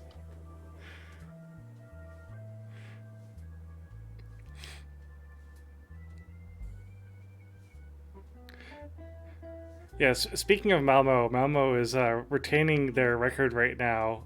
They've gotten 2 mentees to win, 1 mentee to lose. Not to say that says anything about the mentor, but it's starting to look like it's going to be another 50-50 split with the way this is going. Yeah, I mean it's we'll see. It really depends on the decisions that get made here. Yeah, we'll just have to see how this plays out. There's still potential for one of them to find the items they need before the other. But yeah, no, not to diminish Malmo's expertise at all. Like Malmo is honestly like all of our mentors are fantastic. I've been working with Malmo a lot myself. He's very good at the game, very knowledgeable, excellent at teaching all the stuff that we've learned so far. Yeah, you're definitely correct there. And I mean, that's, again, not to slight any mentor specifically, because I'm sure that each mentor has enough games where it's either 50-50 split or it's 75-25, depending on these round twos. Oh, trying to buffer something across the pit there. I don't know what that's called. What is that called? Krithel's trying to hover to the inner chests here. That would be I give it one shot. Okay, that's respectable. So if you can hover that gap and like get to those chests, that could like sequence break the hook shot. But we do need the hook shot. We're gonna need it for swamp regardless. So it's not like you can skip having it entirely. Mm-hmm. So I'm thinking about something else here. Turtle Rock. We can't access a lot of TR, right? Like we don't have a hook shot and we don't have Samaria, but there are 3 checks available in TR right now. What are those 3 checks? Not TR, not TR. I'm sorry. GT, Guinness Tower. Okay. Have we been inside GT? I don't believe either of these runners has even touched GT yet. I don't like. I don't blame them because again, you want to do GT when you can at least act. When you like the general rule I hear mentors say is like you consider a GT when you can get to Ice Armos because that gives you a considerable number of checks from either direction. But like, we can't do that. There are 3 checks available, but I'm starting to feel like the more we whittle down that number of available locations, like, what's GT hiding from us here?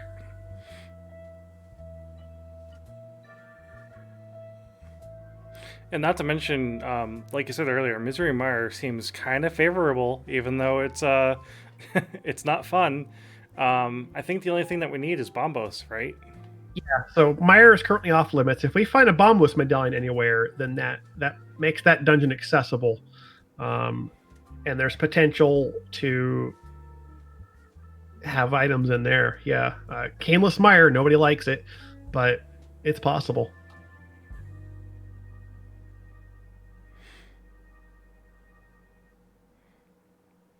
So it looks like Krithel and his mentor wanted to just quickly check that Turtle Rock Bridge. Good evening, everyone. Principal Flick here. Welcome to the Kakariko High Yeah, I wonder what they're gonna do next here. I wonder if we're gonna see maybe an attempt at laser bridge, just to see if there's anything they can get, like they can sequence break that and find something good. Samaria definitely can't be there. Like I guarantee, at the very least, we will not see King of Samaria on laser bridge, because that would not. There's no way to logically acquire that. We couldn't. I don't think we could see hookshot there either.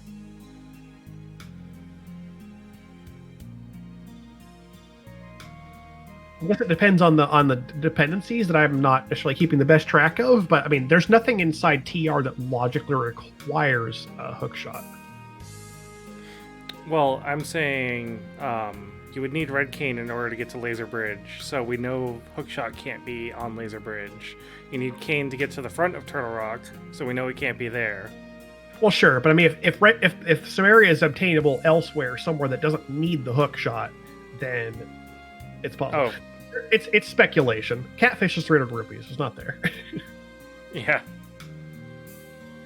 But I'm not really the greatest at like reading ahead and trying to predict things. I tend to kind of just take the seed as it's given. I'm much more of an execution heavy runner myself, so I'll happily point out all the tips and tricks and cool stuff they're doing, but don't ask me to read the logic.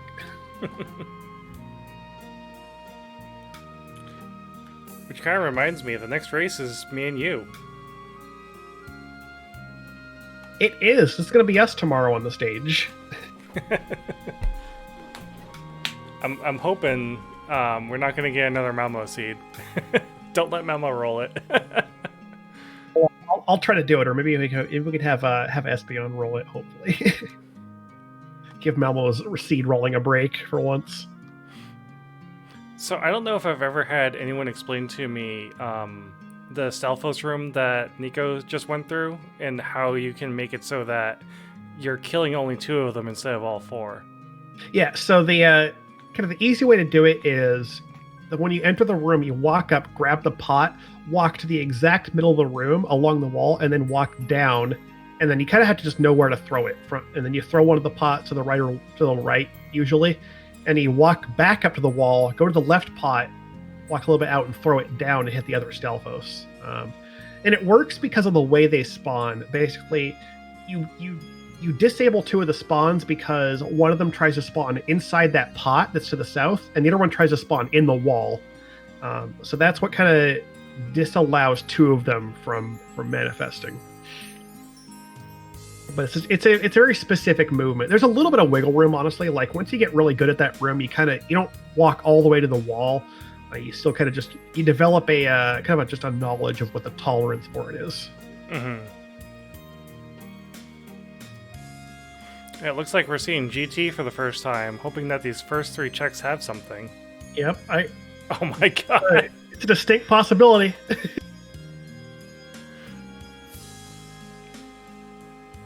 Well, hookshot in the hope room.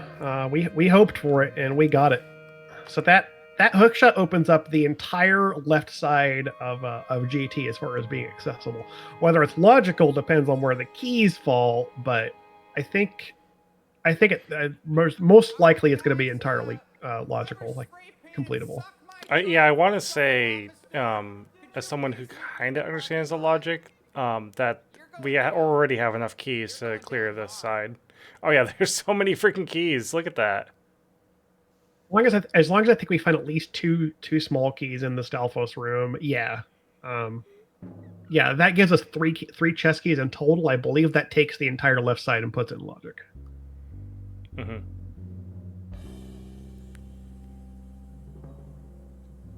Or like maybe the map chest here, double firebar, is like 4 key locked, and the rest of the left side is 3 key locked. I'm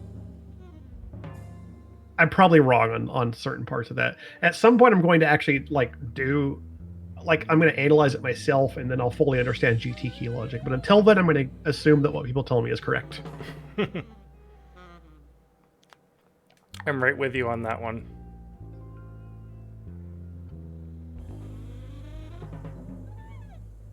Espeon Matt here, who very kindly explained GT key logic to us in one of his tutorial videos, fully admitting that nobody understands it.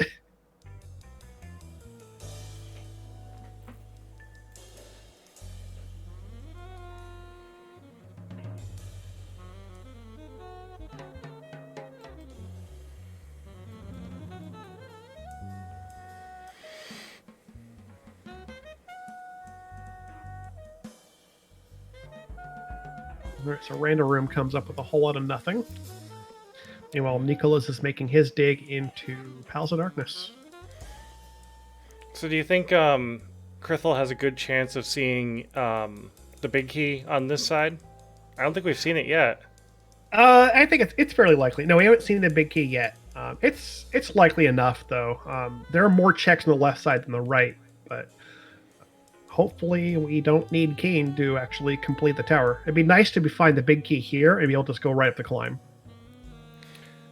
Oh, And then man. maybe just get lucky and find Samaria elsewhere and you don't have to worry about GT. Ooh, there's our ether. That doesn't really change much. I mean, TR is accessible from the middle. The medallion really doesn't do anything for it. I think technically the medallion is a safety in case you manage to like key lock yourself, but it's as long as you know what to do in TR from the middle, like it's not you can avoid that. Mm-hmm.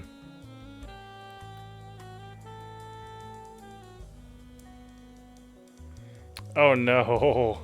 So Krithel just got to the back of GT and does not have a big key to climb.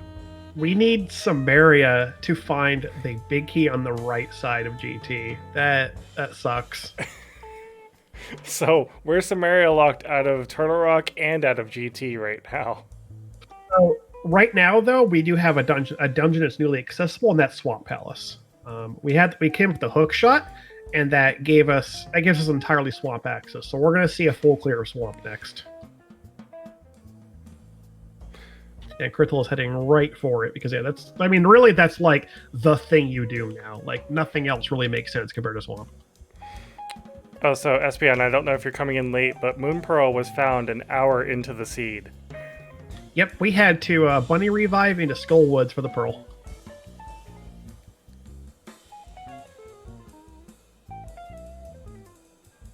Yep, Malmo dealt us another doozy. And that was like after doing literally every other check before both runners found it. Oh, yeah, it was late. I mean, you're gonna try to go for the stuff that's like you can efficiently do and stuff that isn't like really out of the way, but you whittle down the number of checks enough, and you start to have to do the uncommon stuff, like bunny revive into Skull Woods. All right, so we are into Swamp Palace here. Krithel is going to be our. I think this is definitely like a solid lead for Krithel now. We need neeeekolaz now at this point to after pod. I think you full clear pod here. It's reasonable. We need neeeekolaz to go up into GT to get kind of caught up.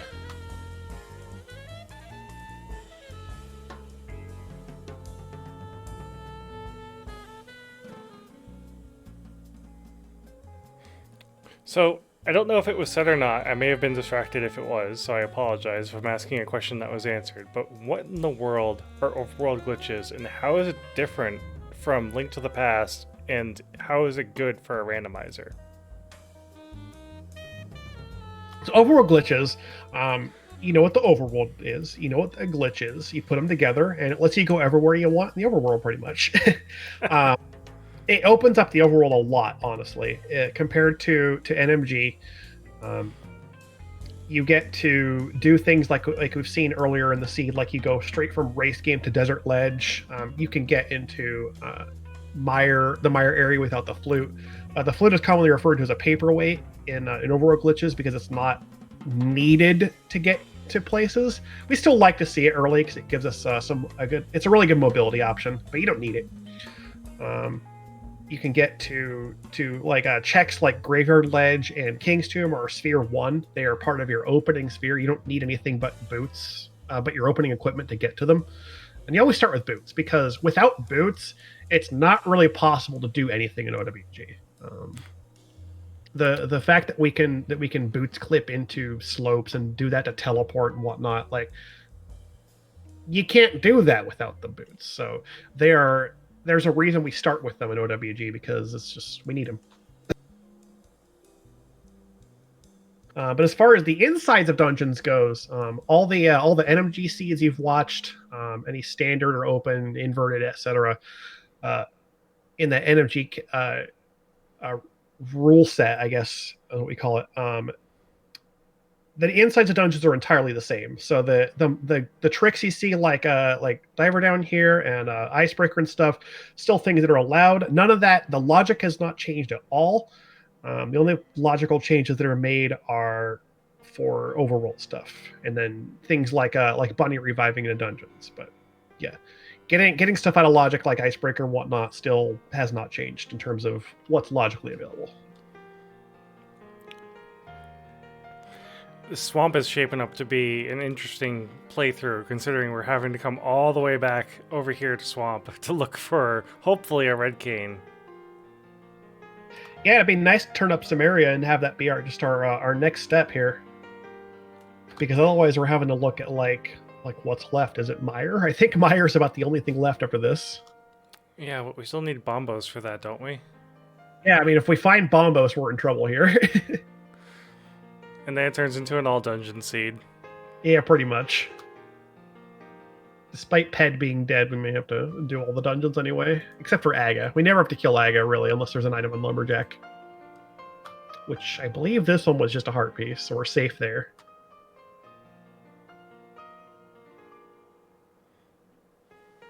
Well, at least once we do find it, we're honestly not too far away from the end, because Swamp is going to be our 6th crystal.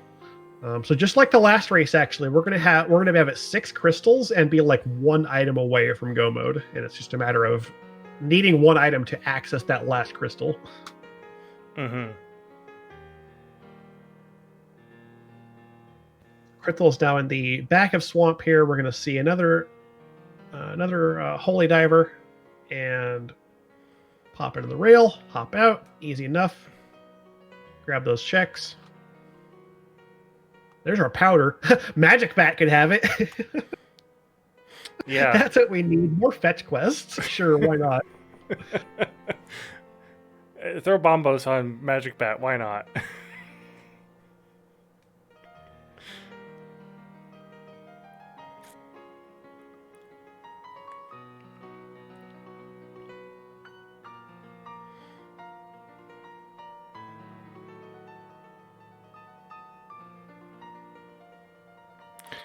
Now, say I like Link to the Past, and I want to know how in the world these players are doing these tricks. What's the best way I can do that?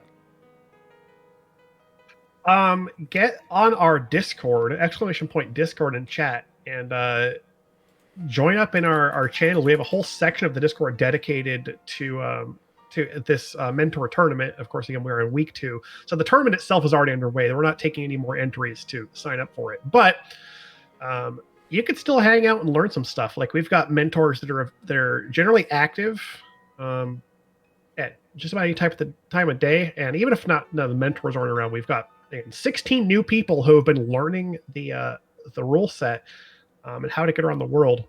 And I'm sure somebody will be more than happy to kind of give you the basics. And there are tons of tutorial videos too. I don't have any of them like bookmarked off the top of my head, but I'm sure we can find them. There are some pins too. Like, check the pins. But yeah, come hang on the Discord. We're a friendly bunch. We'll be happy to have you. Even if you're not here for Overworld Glitches, if you just want to be here to chat about Link to the Past in general, like, stop by and say hi.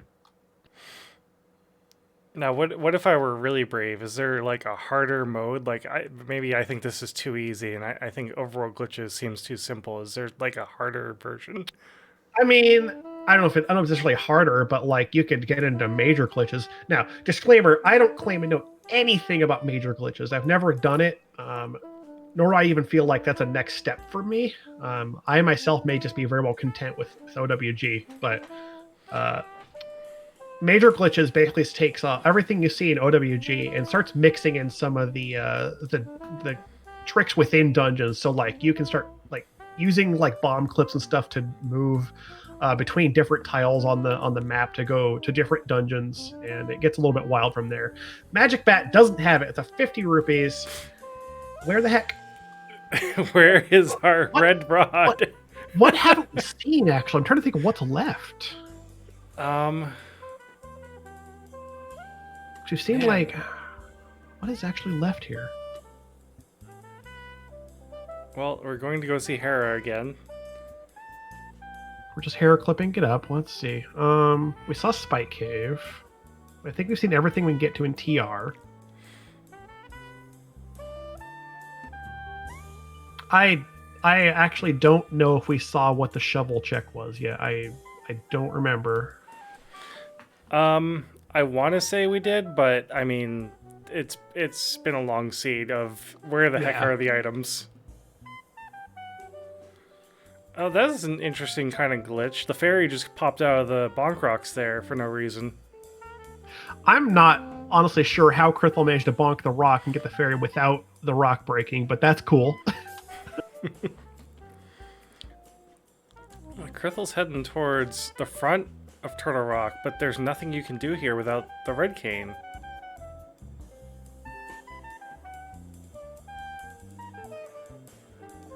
Yeah, like, it's not like you found it. We didn't see you find it. You don't have it yet. It's just opening it up. Oh, Hookshot Cave. We have Hookshot now. I guess he's just opening it to see, like, just in case you want to, I don't know. There's not much reason to open that. Oh, there's Bombos. No. Oh, no. Don't give us that. We don't want it. Please give us Sumerian the last chest. Oh. Oh, no. We have to dig Pendant Mire. All dungeon seed. Called it. Oops, every dungeon except Aga because... what have we...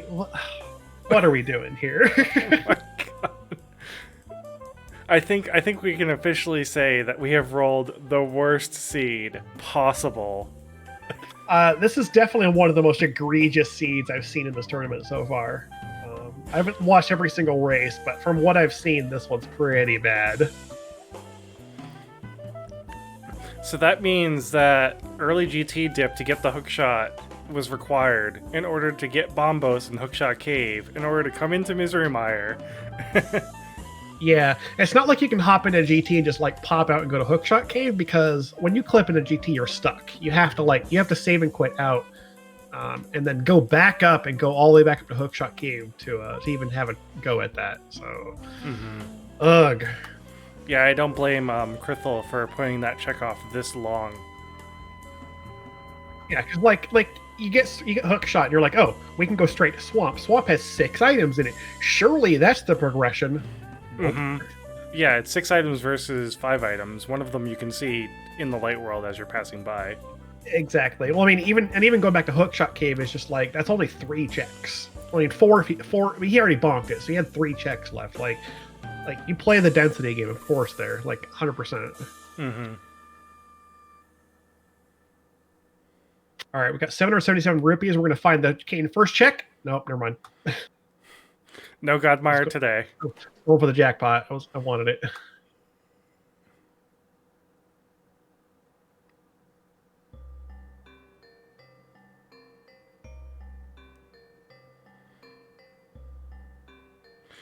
So, Right, well, explain... There's our demigod mire, and we don't really need it. We don't want the key this early. Just give us the item.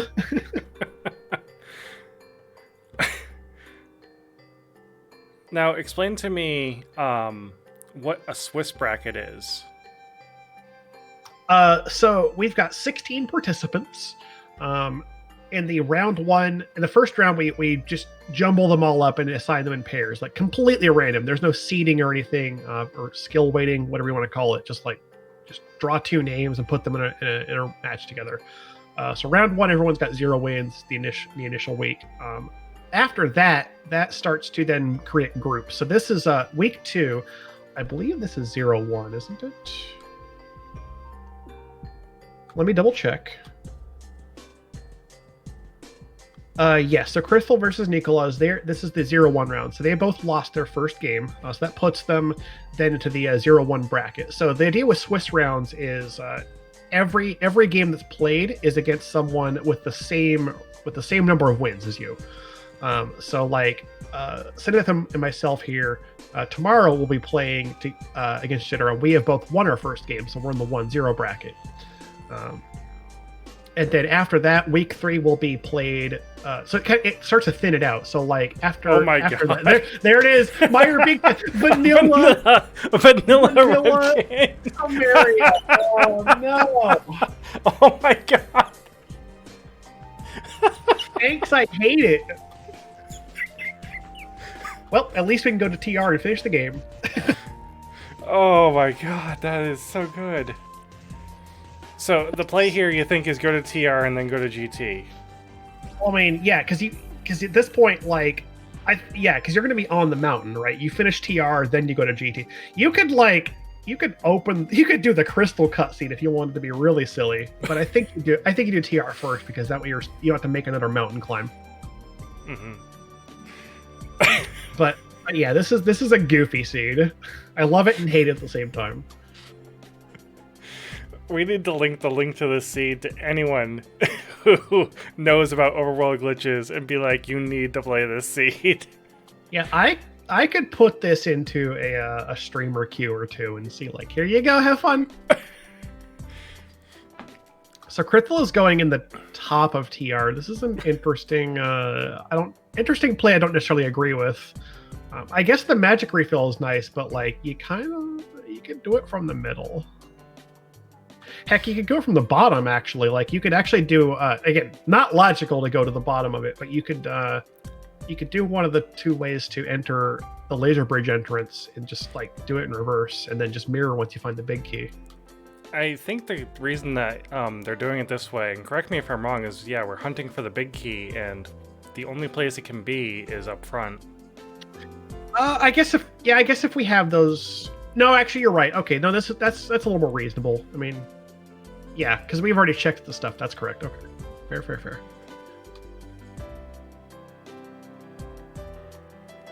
So it looks like we're going to find it in roller room here. Mm-hmm. Oh man, Vanilla Red Cane. That is just... I'm still dying for that. It's just dumb. Unfortunately, neeeekolaz is going to be a good bit behind. I mean, I can't imagine they have much else they can do here except go to Hookshot Cave, find that bomb motion. That's going to throw them to Meyer, and then they got to dig through there. But it's going to be several minutes before they get to that, I think, or actually to the cane. Yeah, they're going right to Hookshot Cave right now, so they're not going to be too far behind Krithel as far as, you know, where we are in the game, but...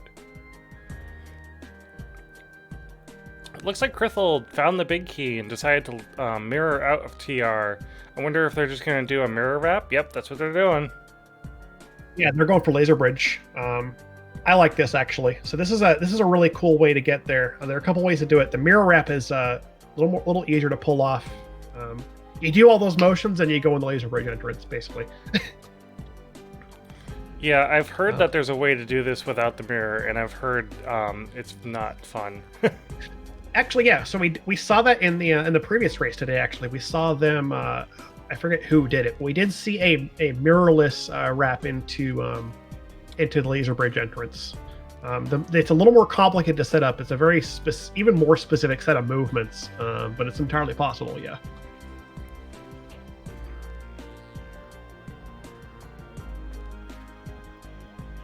It's like neeeekolaz is desperately checking catfish, hoping that it don't have to go into Meyer. I understand.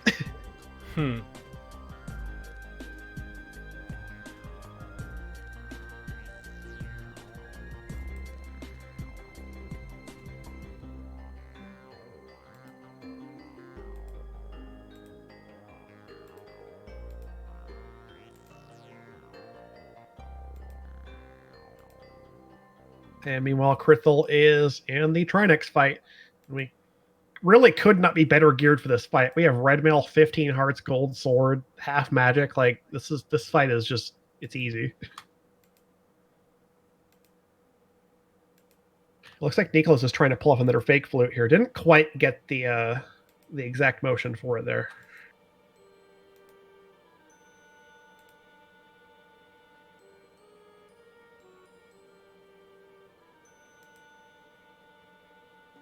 And that is 7 crystals for Krithel. We're going to have now we, in not typical OWG fashion, we're going to go to GT and climb the tower. We got to go find the key first. So if you want to guess at the big key, put in a guess between 1 and 5 because that's all that's left. Yep, that's it. I'm going to go ahead and say number 4. Number 4. Oh, no. I'm hoping for compass room. Yeah, at this point, I mean, all things random and equal, there's a 20% chance that the key's in tile room at this point.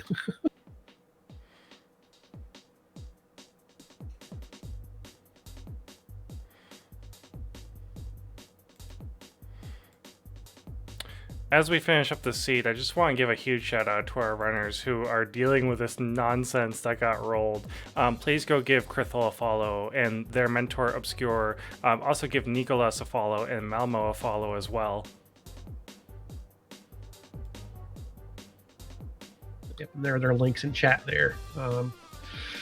Yeah, what a seed this was. I thought that first one today was crazy enough, but this one kind of takes the cake, honestly.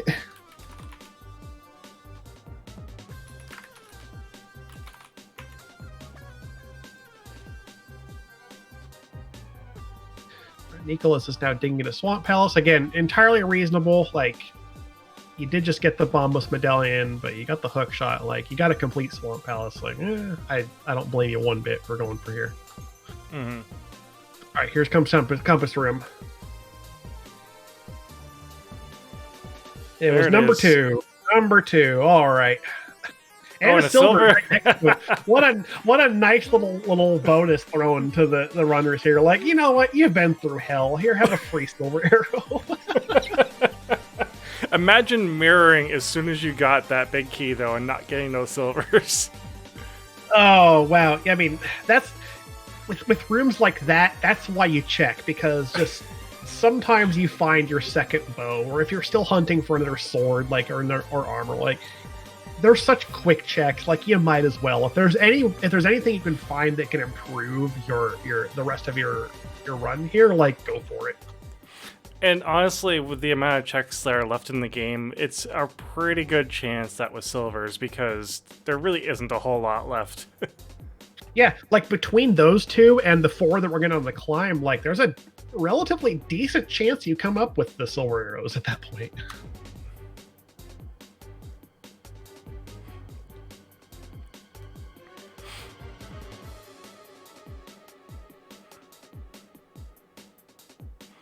I see Krithel not going for safety on their climb.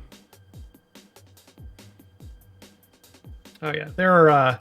I mean, we got 15 hearts red mail, and there are several points at which we can pick up. There are anti-fairs all over this, and we have powder, so healing will not be any sort of issue here.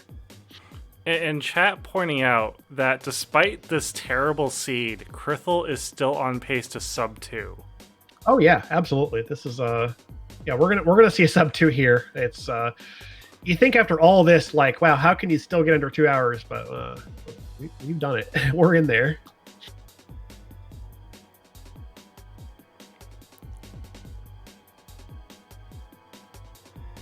Very nice one cycle Landmo 2. That's an interesting setup that I've never seen before, and I'm going to have to learn it.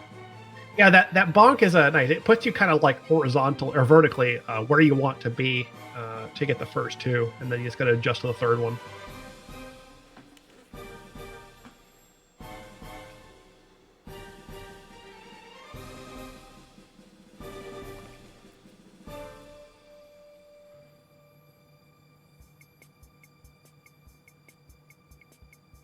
Hopefully, we got enough magic coming into the fire rod room. We should have enough.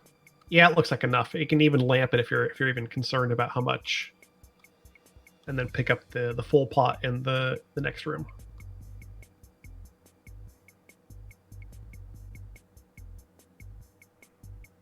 Because I think that's less than 4. No, it might be 4 exactly. I guess we'll find out.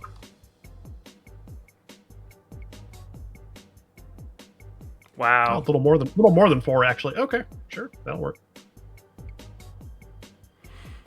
Krithel is done doing checks. I don't want to see what's in these chests. I just want to finish the game. Nope, there's nothing that we can find that can make us any more powerful at this point, except like a random heart. But even then, it's like you're not going to get that much more out of hearts. So no, we're good. We got to get out of the seed. You can't blame them. No, after what they've been through, you want to just get it done. Get out of here. Go home. Go home, Moldorm. Nicola's over here, taking care of Argus. Two gold sword spins will take out this boss, no problem. Gonna get his... I'm assuming that's 6th crystal, but maybe he hasn't actually killed Landmos yet. I'm not sure. It's 5 or 6, one of those two. Mm-hmm.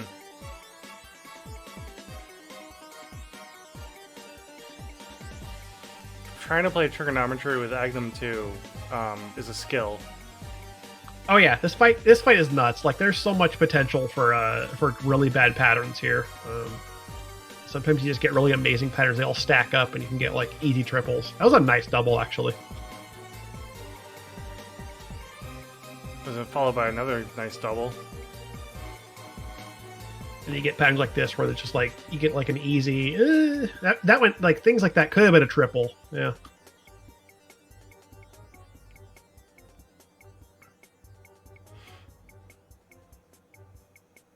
All right, and with Agatim 2 down, usually you don't see GT be the last dungeon, but here we are. We're gonna, just like NMG, we're gonna ride the duck down to the pyramid and drop straight into Ganon.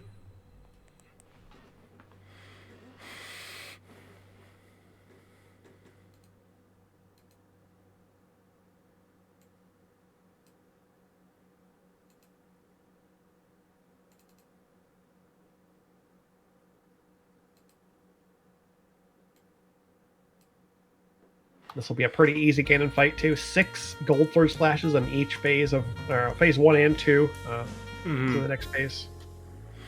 Yeah, I don't foresee this fight going poorly. I mean, if you get really unlucky, okay, yeah, I could see it, but no, this is about as quick as it gets. Really, like you could fall here, but I mean, phase 4, like fall can happen to anyone really if you mismanage your fire bat positioning or whatever, but. Not likely to see any difficulty here.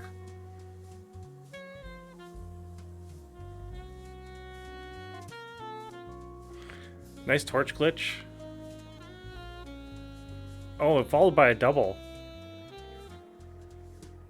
Yeah, you can if you're nice and quick on the torch, you can kind of interrupt Ganon when he's in the middle of the room. As long as you're quick on it, you can get really easy setups for doubles or maybe even triples depending on the positioning.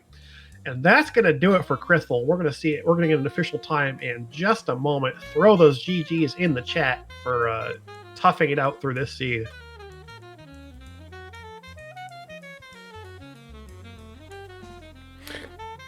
Yeah, so the official time in the race room is 1 hour, 51 minutes, and 9 seconds.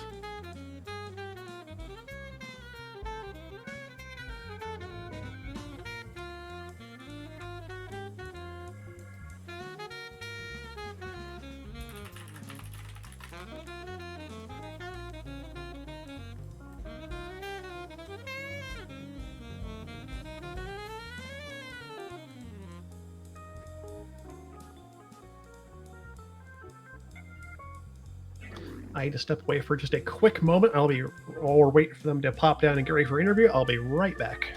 Not a problem. Yeah, we're going to be pulling in our winner here in just a moment. Just give him a moment to pull in.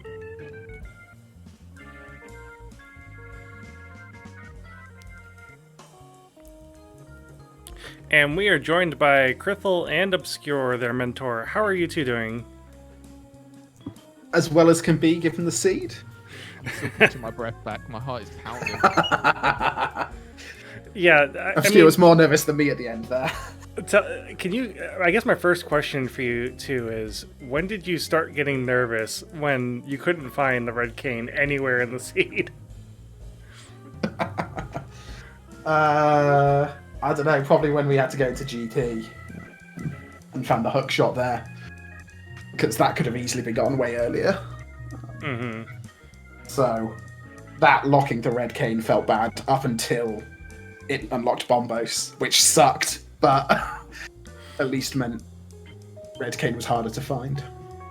Yeah, definitely. And I mean, wow, what a place for the red cane. Like, Adilor and myself started just cracking up when we saw that, because it was just a vanilla red cane behind a Bombos, which is in Swamp Palace, which is under a hookshot in GT.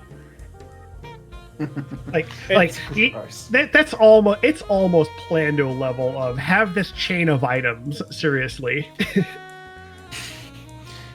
Yeah, and after like the long trip just to find the moon pearl, you hope that would be the hardest thing, but Oh yeah, like even your pearl was kind of dumb. Like you had to bunny revive into Skull Woods for that. Like that's not that common, despite how Overworld glitches can be. Like usually you just kind of find it in your Sphere 1 somewhere.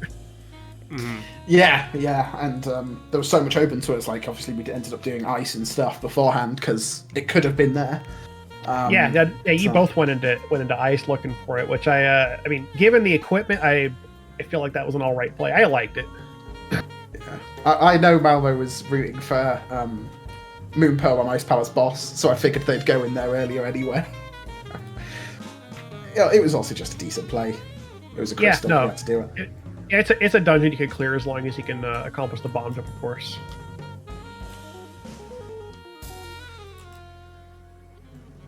You guys keep chatting. I'm kind of fixing the stream here because it seems like Nico's stream got moved around somehow, and I'm not sure how that worked.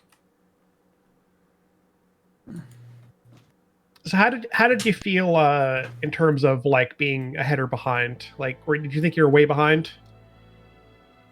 I certainly felt bad when we found the hook shot. I definitely thought there was, at least like with that kind of scene, it's real hard to tell what people could have done after, well, up till getting the Moon Pearl and then after the Moon Pearl. You know, we obviously decided to leave GT quite late. But that could have been done a lot earlier.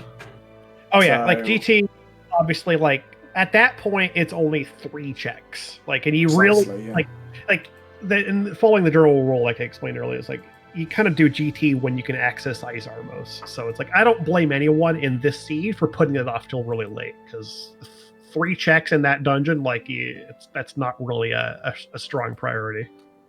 And I feel like I'm kind of committing to sequence breaking a lot of the rest of it. You know, bomb jumping across left side. If I do go there, tried to hover in the you have one hover at Hookshot Cave. You gotta give it a go, don't you? I mean, that's so that actually brings up an interesting question. If you'd actually gotten that hover and gotten the Bombus medallion, would you have jumped straight for Meyer? Probably not, but it would have been tempting. It would have been a real hard choice. Meyer was never particularly pretty, and with that Bombos being out of logic, I certainly don't think I would have done it until I found the hook shot. And at that point, we would have done Swamp anyway first, so I don't think it would have made much of a difference. Yeah. Plus, it was on the side you have to hover twice for, so I probably wasn't getting that. I'm not good enough at hovering. Correct me if I'm wrong, but Meyer only has like 2 items in it, so I don't blame anyone for putting it off till absolute last, especially when it's a pendant. Precisely, and the boss is like at the end, so it could be locking an item. Yeah, exactly. I mean, it's nice we're looking for at least Samaria, because that way there's no way you have to fight Victorious here. At least there's that. Yeah. Yeah. And Eekolaz now has the cane, is now officially a go-boat at 156.14. It's going to mirror out and get to Tier Rock as fast as they can. Yeah, this is a pretty easy. Just mirror or flute to 4, go down, take your. Oh, he's going to go up to the mountain to get. Oh, that's right. He needs to actually do GT. I forgot about that. Yep. GT ended up being the last dungeon in this seed. I mean, you could do it before TR, but I think it makes sense to do TR first. Mm-hmm.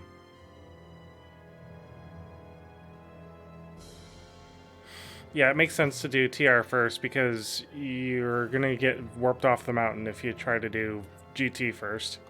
Exactly. You want to take that trip out of GT and just drop straight into game. Yeah. I'm a little surprised actually it didn't just run across and do the crystal cutscene like normal. I think that would I would think that would be faster than save and quit and then into the having to do the GT clip again. I don't know. I've not timed it. I defer to Obscure on that one. There can't be much time in it anyway. Yeah, maybe it's not that big of a difference. I don't know. I feel like the cutscene might be a little bit faster. That's something I might have to time out because I'm really curious now, actually, on how that works out. So, was there any tricks or anything that you had to kind of go, wait, hold on, how do you do this again?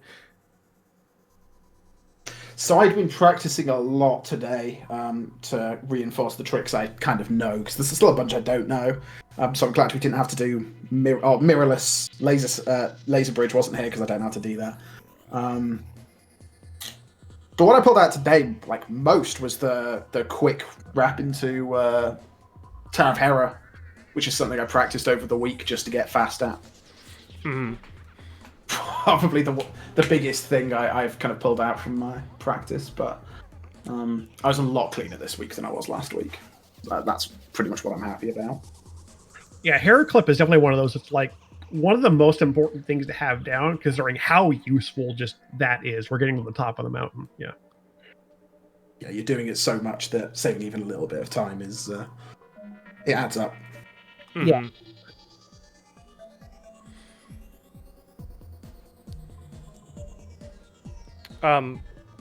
Was there anything that you went into and you're like, man, this seems like it's a bad idea? I don't know. I mean, it didn't feel like the back half of that seed didn't feel great just because. Yeah, it was so seed once we entirely- found the moon pearl, like there was a lot of checks we could do. You know, there was half of swamp, there was all of pendant pod, you know, bits of TR, bits of GT. It just it didn't feel great at that point, and the longer it goes without finding anything, the worse it feels. Mm-hmm. But I don't think there's anything I did that I just thought I shouldn't be doing this. It ended up rooting out relatively nicely, and even though we found the moon pearl quite late, I wasn't unhappy with anything we did leading up to that. Really, Mm-hmm. it was all useful. We got a lot of crystals beforehand. Yeah, even despite having the pearls late as it was, I think you had. How many did you have at that point? Was it 5? 5 dungeons by the time you found pearl? 5 at 50 minutes, I think. Yeah, that's still really good. Like the fact that you can still accomplish that much without the pearl. Yeah, we out of logicked Thieves Town, but it's there. We would be doing it anyway. So Yeah, even though you know you're gonna find the pearl there, you can still full clear that dungeon. Why not? yeah. Oh yeah, I guess talking about things that I learned or aren't very good at, the fake flute. It's always good having Obscure as my mentor because he always gets me to fake flute. Yeah. I know I myself, I'm not good at them. I don't think about fake flute that much, but there are definitely places which it's very useful. There were a couple of good ones this season. Definitely ended up paying off here. Yeah. Yeah, definitely. This one was definitely another interesting scene in terms of the early offerings, because by the time we had Pearl, it's oh look, you just have all the Dark World access. You can pretty much just go over wherever you want. You feel like maybe that's a little disappointing in terms of OWG, compared to what you expect? Or are you happy to find those items and have traditional access to Dark World? Yeah, I mean, it's interesting because the traditional access to Dark World really didn't mean anything at that point, because we stayed in Dark World, did almost all of the Overworld Dark World checks with the Moon Pearls. So, right. Yeah, I think we got to do enough interesting stuff before the Moon Pearls. I didn't feel disappointed in finding it for sure.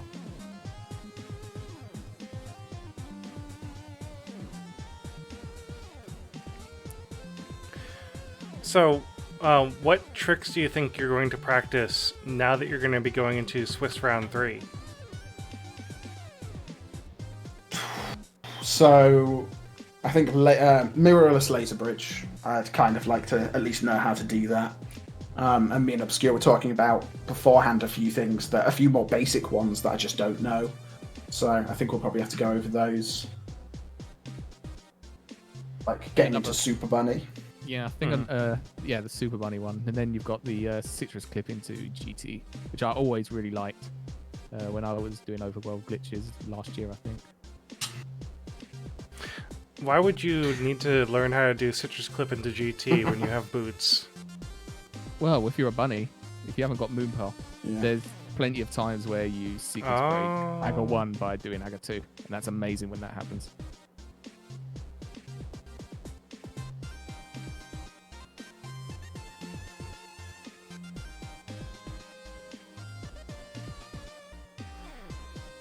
So Nico is coming up on the Trinex fight now, trying to deal with these heads who are not playing nice with him at all.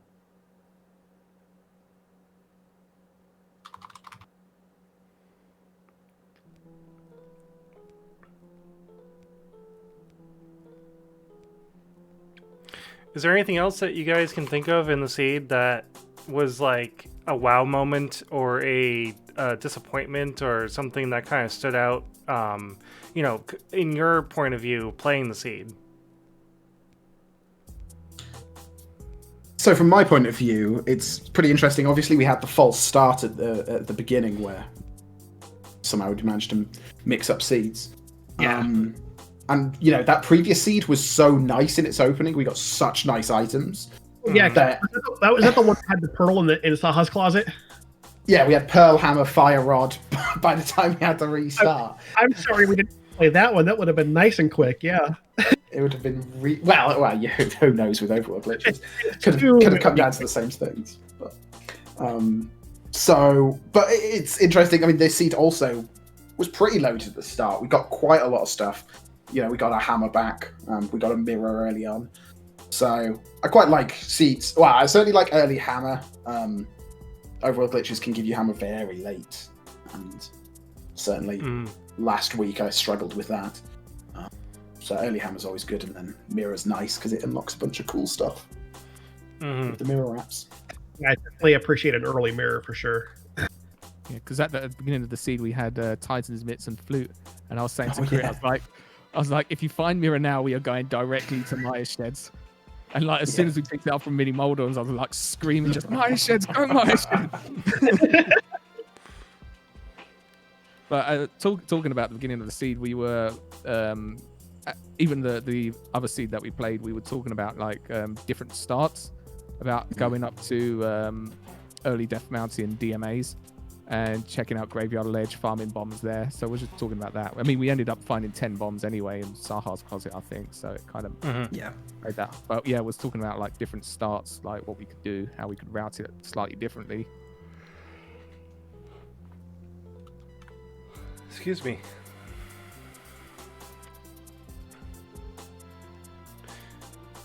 So do we know already, or do we still need to play a couple of races to figure out who your opponent's going to be? Yeah, I don't think we're quite settled yet. I need to actually. I keep meaning to make like a sheet that has all the results on it so I can keep up. But yeah, we won't know the pairings, of course, until all the matches are decided. Mm-hmm.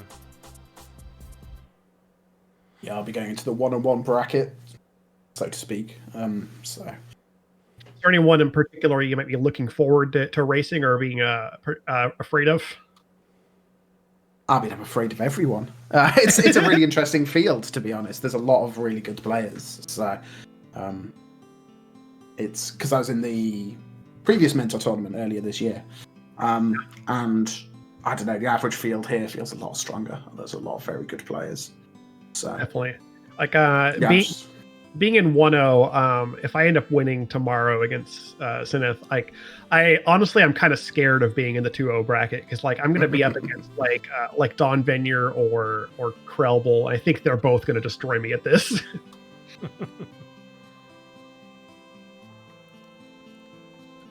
Yeah, it'll be fun regardless. Yeah, it's going to be interesting to see. Oh no, did not get quite the torch door. Yeah, it's going to be interesting to see how our race goes tomorrow. And, I mean, I'll be completely honest, Aldor. I think you're going to blow me away a little bit. I've heard you're very good at the game. I mean, I've played a few hundred NMG seeds at this point, so I think I have a decent amount of experience. I feel like I've picked up on OWG fairly well. So I don't know, we'll see how the seed goes. It very well could come down to it's still rando. Like regardless of our relative skill levels at OWG or the game in general, like we could still just get randoed really hard. Mm-hmm. Yeah, that. Oh no! And Nico just missed the silver arrows. We're not going back for those. Oh no! You got bumped into the portal. Oh, that's unfortunate. Like, I mean, you're still like gold sword, silverless Ganon. Like, that's not that big of a deal. But like, not getting that. Maybe we just don't mention it and be like, man, we never saw those silvers, huh? No, they're entirely. We skipped them. Probably, we're fine. And actually, that's a good question I have for the runner is how confident were you that that last item in the 4 chest room was a silver arrow? It was pretty likely to either be there or on the climb. I think, having counted, there was either 2 or 3 items we didn't pick up. 1 in Maya and 1 or 2 in TR. I didn't quite count. You got both items in Meyer, actually. Did we get both items in Maya? Well, I think like one of your first 2 checks was like an arrow pack or something. Okay. Yeah, I mean, you're still 182 out of 216, so there's still a lot of items to find. It's just a matter of what those items actually were, considering you basically got everything else. Probably all money and arrows and bombs. Yeah, pretty much. 182, that's honestly like... I'm not surprised the check rate's that high, considering how much we had to do here. Mm-hmm. Also, that's a good question. How do you feel about getting a sub 2-hour seed with this much checks? Gotta be real happy about that. Yeah, I was saying to Obscure as we were finishing, this feels like a really good, basically full clear seed. Very happy with that time. Yeah, getting a 149 in game for 182. It's honestly really good. Like, I think that's evident of some really good efficient play. Working with the circumstances you're given, of course. Like, of course, the late ones are just like you're going to a dungeon like Pendant Mire for 2 items, and it's a bad. But what else can you do? Mm-hmm. Yeah, we're slowly making the GT climb, and Nico is playing it a little safe using sword beams to play with those Stalfos. Is that by the Beamos? No more beams for you. Just I'll tell everyone, like, you got half magic and fire on the climb, use it. It's in the gauntlet in particular, it's a very good tool. Mm-hmm.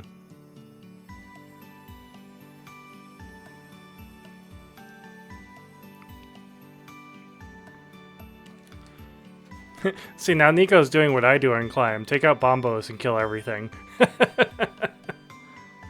It's a bit slow, obviously, but it's a reliable way to nuke the rooms that you know are going to be the more troublesome ones. This Gauntlet 5 in particular, like, between the all these things that are in this room, the Beamos and the shooter statue, and it's a tough room. Mm-hmm.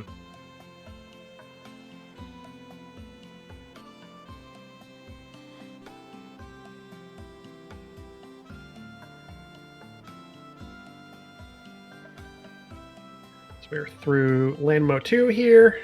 Gonna be on the next floor, not too far away from being at the top of the tower.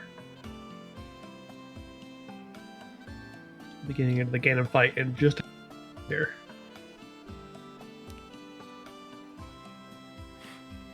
But in the meantime, once again, if you are finding yourself here and you're not sure what exactly is the Go Mode podcast, we are a Link to the Past focused podcast that releases episodes every other Wednesday. So every other week, there's a new episode.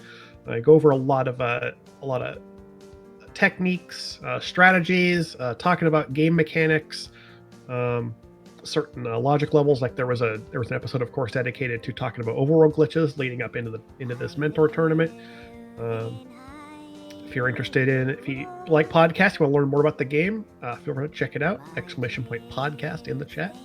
likewise, if you want to come hang out and chat with the community, learn some stuff from our mentors. Even though the mentor tournament's already going, we're not taking more entrants. You could still get in and learn some stuff with us.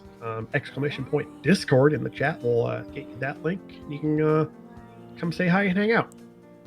We run along with the every podcast episode. There's also a bi-weekly seed that's released. Basically, it's an asynchronous race seed. Everyone kind of races it whenever they want, posts up their own time, and we'll have a rolling leaderboard for every one of them. Definitely. And obviously, if you haven't already, go follow Krithel, go follow neeeekolaz, go follow Obscure, go follow Malmo, our runners and our mentors. They're great runners. They're great people on Twitch. You should check them out. And also, if you're not following the podcast here to get the latest updates of when we're actually running these, you should be following this channel so that you can see when we go live. Be sure to also give a follow to Adilor for doing a huge job on commentating at the last second here, and to Minus for doing tracking for us. Yep, and thank you as well to Cinaeth here for being our restreamer. Even the first one today, like on short notice, just kind of popping in like about 40 minutes ahead of time, like, hey, let's put a crew together, and we did it. We had a good race, and for hanging out and actually help them with the comms. Like, I'm fine with doing solo comms, not a problem, but I will not say no to having a partner in the booth. Definitely. Nico is getting a little bit bullied by the Moldorm. I think, Krithel, did you fall once to Moldorm too? I forget. I didn't, but it was a touch and go. It was a bit of a dicey one. I definitely got hit around a bit before getting him down. Moldorm, always the bully. Or as a lot of people like to call him, Trolldorm. Yeah. So Nicholas, of course, missing the silvers, checked everything, didn't find anything of consequence. But we know there's nothing left to find. I mean, unless you want to go find all 216 checks.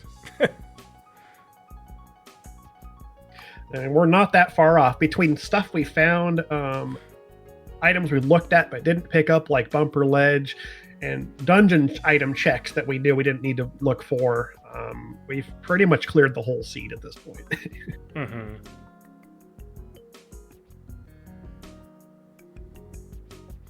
Now, Krithel, after Overworld Logic, is there any other kind of logic that you're interested in learning or trying to do? It's an interesting question. I think I'll probably try and get, it's going to take a while before I feel real confident with racing things like Overworld Glitches. So I think the main thing after this tournament is to keep on going and keep that knowledge. Try and get in on the weeklies, or do them after, because being in EU they're quite late. And then I'll probably look at other modes. At some point I might touch no logic, but that's a big old step up. Yeah, no logic is a real beast. There's a lot more stuff to learn to even complete one of those. Mm-hmm. Yeah. You mentioned also the weeklies. So on Wednesdays, I believe at 10:30 Eastern, there is a Overworld Glitches weekly race that runs.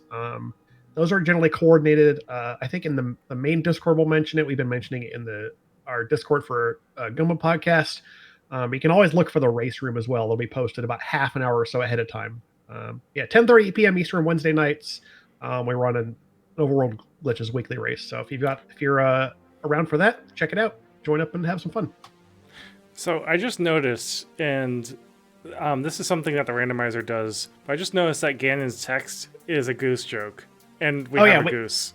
Yeah, we even got the goose text. We did. That's amazing. But Nicholas is in our Ganon fight. Again, we are pretty well decked out for this, but we'll have to do silverless spins in phase 4, but only 12 of those won't be hard to take out. Right.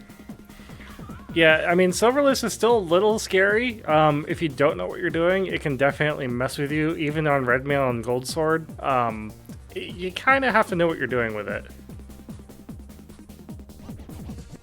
Yeah, and if you recall back to like the talking about the episodes around the most useful glitches or whatever that was titled, like you cannot speak enough to just Silverless Ganon, because you don't want to have to go find the silvers. And there's got the hint for my tower. So at this point, you got to think like, oh, one of two checks. It's either Tile Room or that last one in Compass. Unfortunate. I kind of wonder if Nikos is trying to learn Silverless Ganon on the fly here. I hope he's just trying to get in the rhythm for it. I think, yeah, we're just trying to get a good rhythm. Okay, he's at least got the... Yeah, he's got at least the spin timing. Like, he knows where to get the spin. Yeah. This is basically what my Silverless Ganon looks like. Yeah, you definitely have to do a bunch of them to kind of get really like comfortable and familiar with all the timing, and then you start doing triples all the time.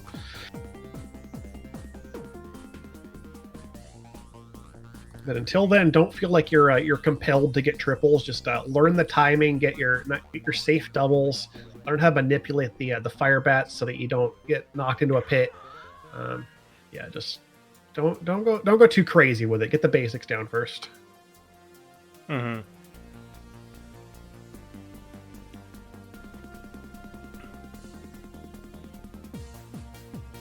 And get your torch glitch above all else. If you don't get your torch glitch in Silverless Ganon, you're gonna have a bad time. Oh yeah, definitely.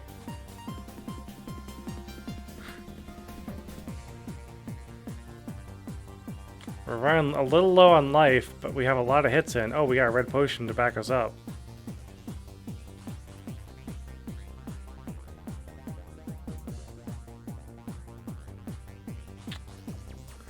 Unfortunately, a little early on that spin, and now we're gonna have to wait for Ganon to move away from the torch. Yeah, if you get a little bit anxious, you can spin early. The timing you're looking for basically is like after the fire bat. There's like 3 frames of animation in which he raises his arms right before he teleports, and that 3-frame window is when you can actually hit him with a spin. It doesn't have to be a spin, but the sword spin hitbox stays out for much longer than a slash.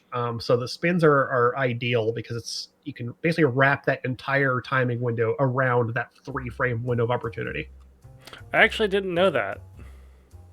Yeah, so if you like look, if you're paying attention, it's harder to see on like Restream because you don't have all the frames necessarily of animation visible. But when you're playing, you just watch him, like with just watch what he does. You'll see that kind of like really quick, like he puts his arms up just like real fast, and then he teleports, and that's that 3-frame window.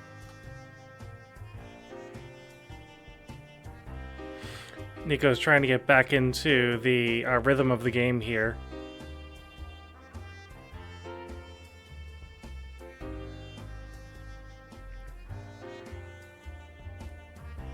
And there it is. Oh, there we go.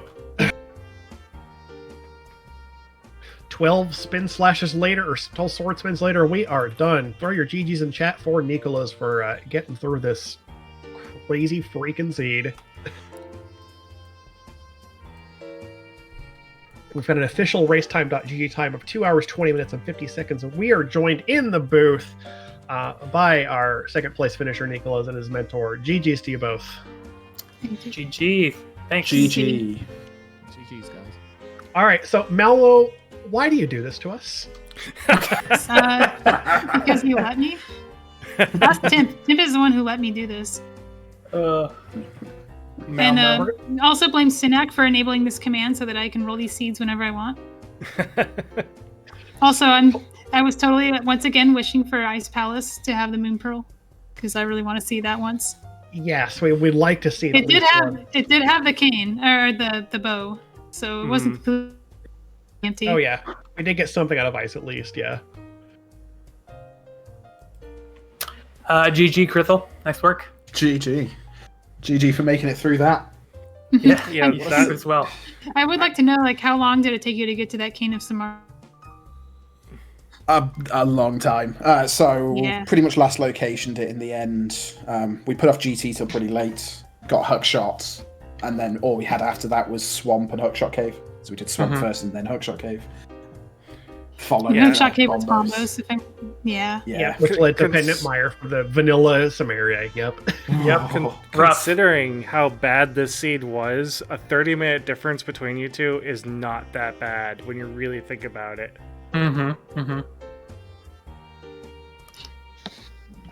Yeah, it was something. It was generous in the beginning, but then it kind of turned around. The flute was nice. Nicholas did his first fake flute on stream. Yep. Nice. Nice, grats. Thanks. So And besides, it was actually like the moon pearl. Yep. So besides the fake flute, was there anything else that you kind of learned on the fly, or like, well, I can't remember how to do this one trick? There was so Super Bunny and Myershed. I've done it before, but I just spaced on what you need to do for it. So she had to kind of run me through that again, and then it took me a century.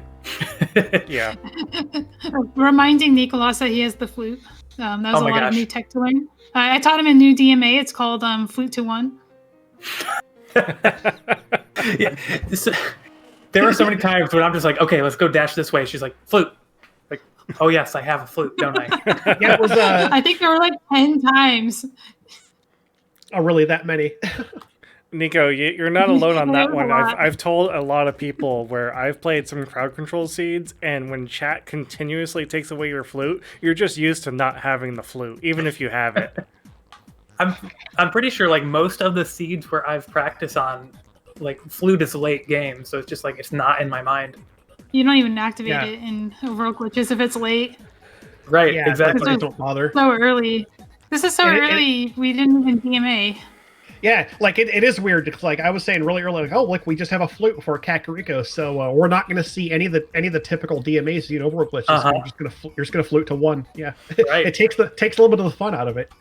This is why we didn't pick up the flute in the exhibition race, because we would not have been able to demonstrate those things.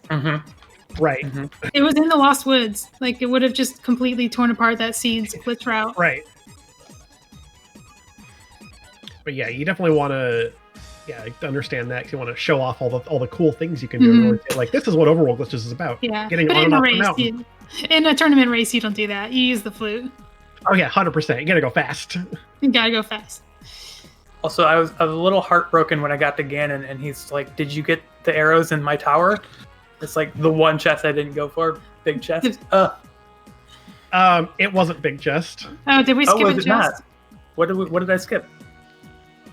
Oh, you skipped the chest in the top of the tower. Well, it wasn't tower. You know, in the compass room when you hit. Oh, you got hit. Oh my gosh, I got bounced into the portal. It That's was worse. the top left Oh, I got bounced into the portal. Oh, you I got- can't believe that. That's I was really terrible. sad. I was like, That you just was- barely missed it. Oh my that gosh, must that be hard is for you. Because you I'm- knew it was in there. oof. Oof. Hey, you got to practice Silverless, though. That's Yep, always good. Oh my gosh, I can't believe that. I got. I completely stupid- forgot about the that. hard hat beetle bounced me over there. Yeah, it was They usually really do funny. the top right chest first, and then go bottom right, and then go bottom left, and then go top left. And you usually don't get hit if you do that. Yeah, Good it to kind of puts that hard hat in a good position if you do it. At least that it way. wasn't Yeah. the big key. Oh, that is too funny. Oh, yeah. If you had to go back in for the big key, that would have been. That would have been a Oh, lot yeah. worse. That would have been rough. But the good game to both of our runners here. I mean, this was a nightmare of a seed if we have ever seen one. You mean, I mean- like all the seeds this tournament so far? Yeah, I was gonna say, Cinaeth, our seed was pretty rough as well. So there's been a couple. There's been some doozies. Hmm. There have been some really evil seeds. I think still Void Soul versus Adilor gets the number one worst seed. That one Although- was pretty bad. The Yeah. one with the mirror on Lumberjack that Walter had to play with Krellbell, that was pretty bad too. Yeah, I'm sad to say I missed that one live, but I'm sure that was also a You doozy. could catch the VOD of that. That was a good I mean, one. I may have to, yeah, because that one Yeah. sounds like a treat. It was funny because I don't want to give too much away, but like it was a pendant swamp, so we didn't even know it was required. So, question from chat: is there a reason why this is called a Swiss round, and why? Like, where does Swiss come from? They've never heard of this. Oh, okay. Does anybody who knows sports want to explain how tournament formats work and why they're called Swiss? because I don't actually know why it's called Swiss either. It's just Nor the do name I, of- admittedly. It's just the name of the tournament format. I'm guessing it was invented in Switzerland. Yeah, I've got nothing. Like you can go on Wikipedia and type in like Swiss tournament, and it'll tell you all about it. I am not a sports ball player. Neither am I. neither- I am a rando player. I learned all of my tournament formats from rando tournaments.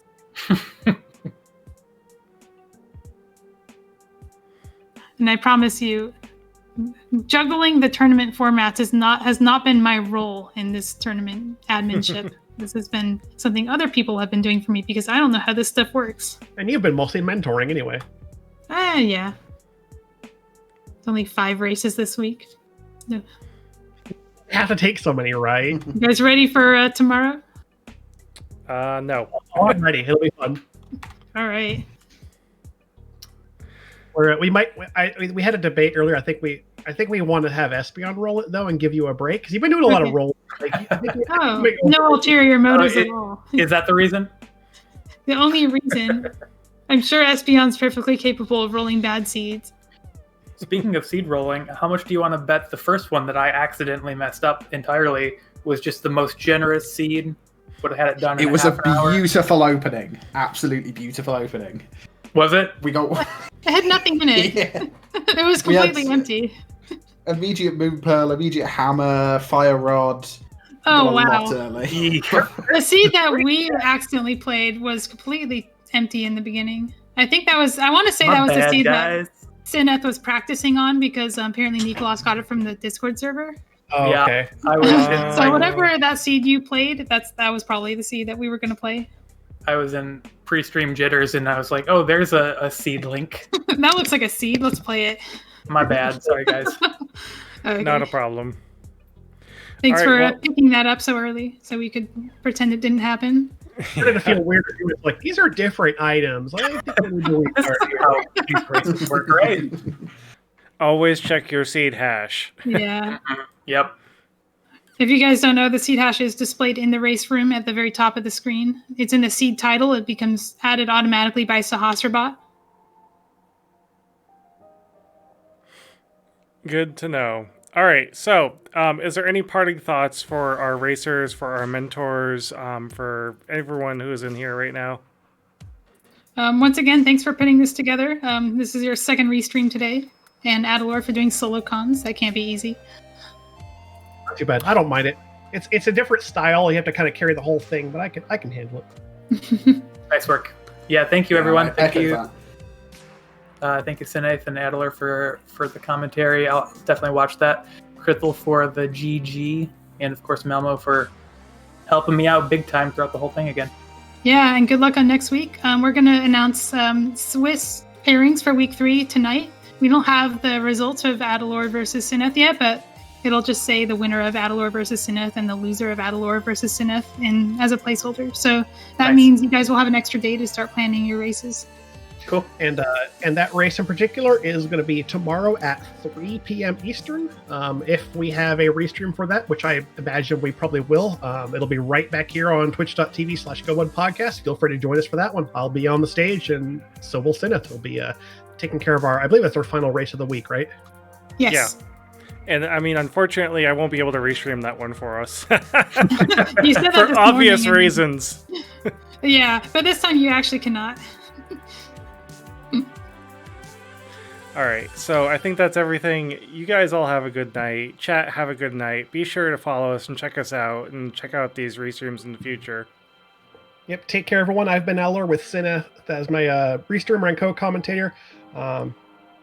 Have a good evening or day wherever your time zone is, and we'll see you around for the next one. Take care. Thanks, everyone.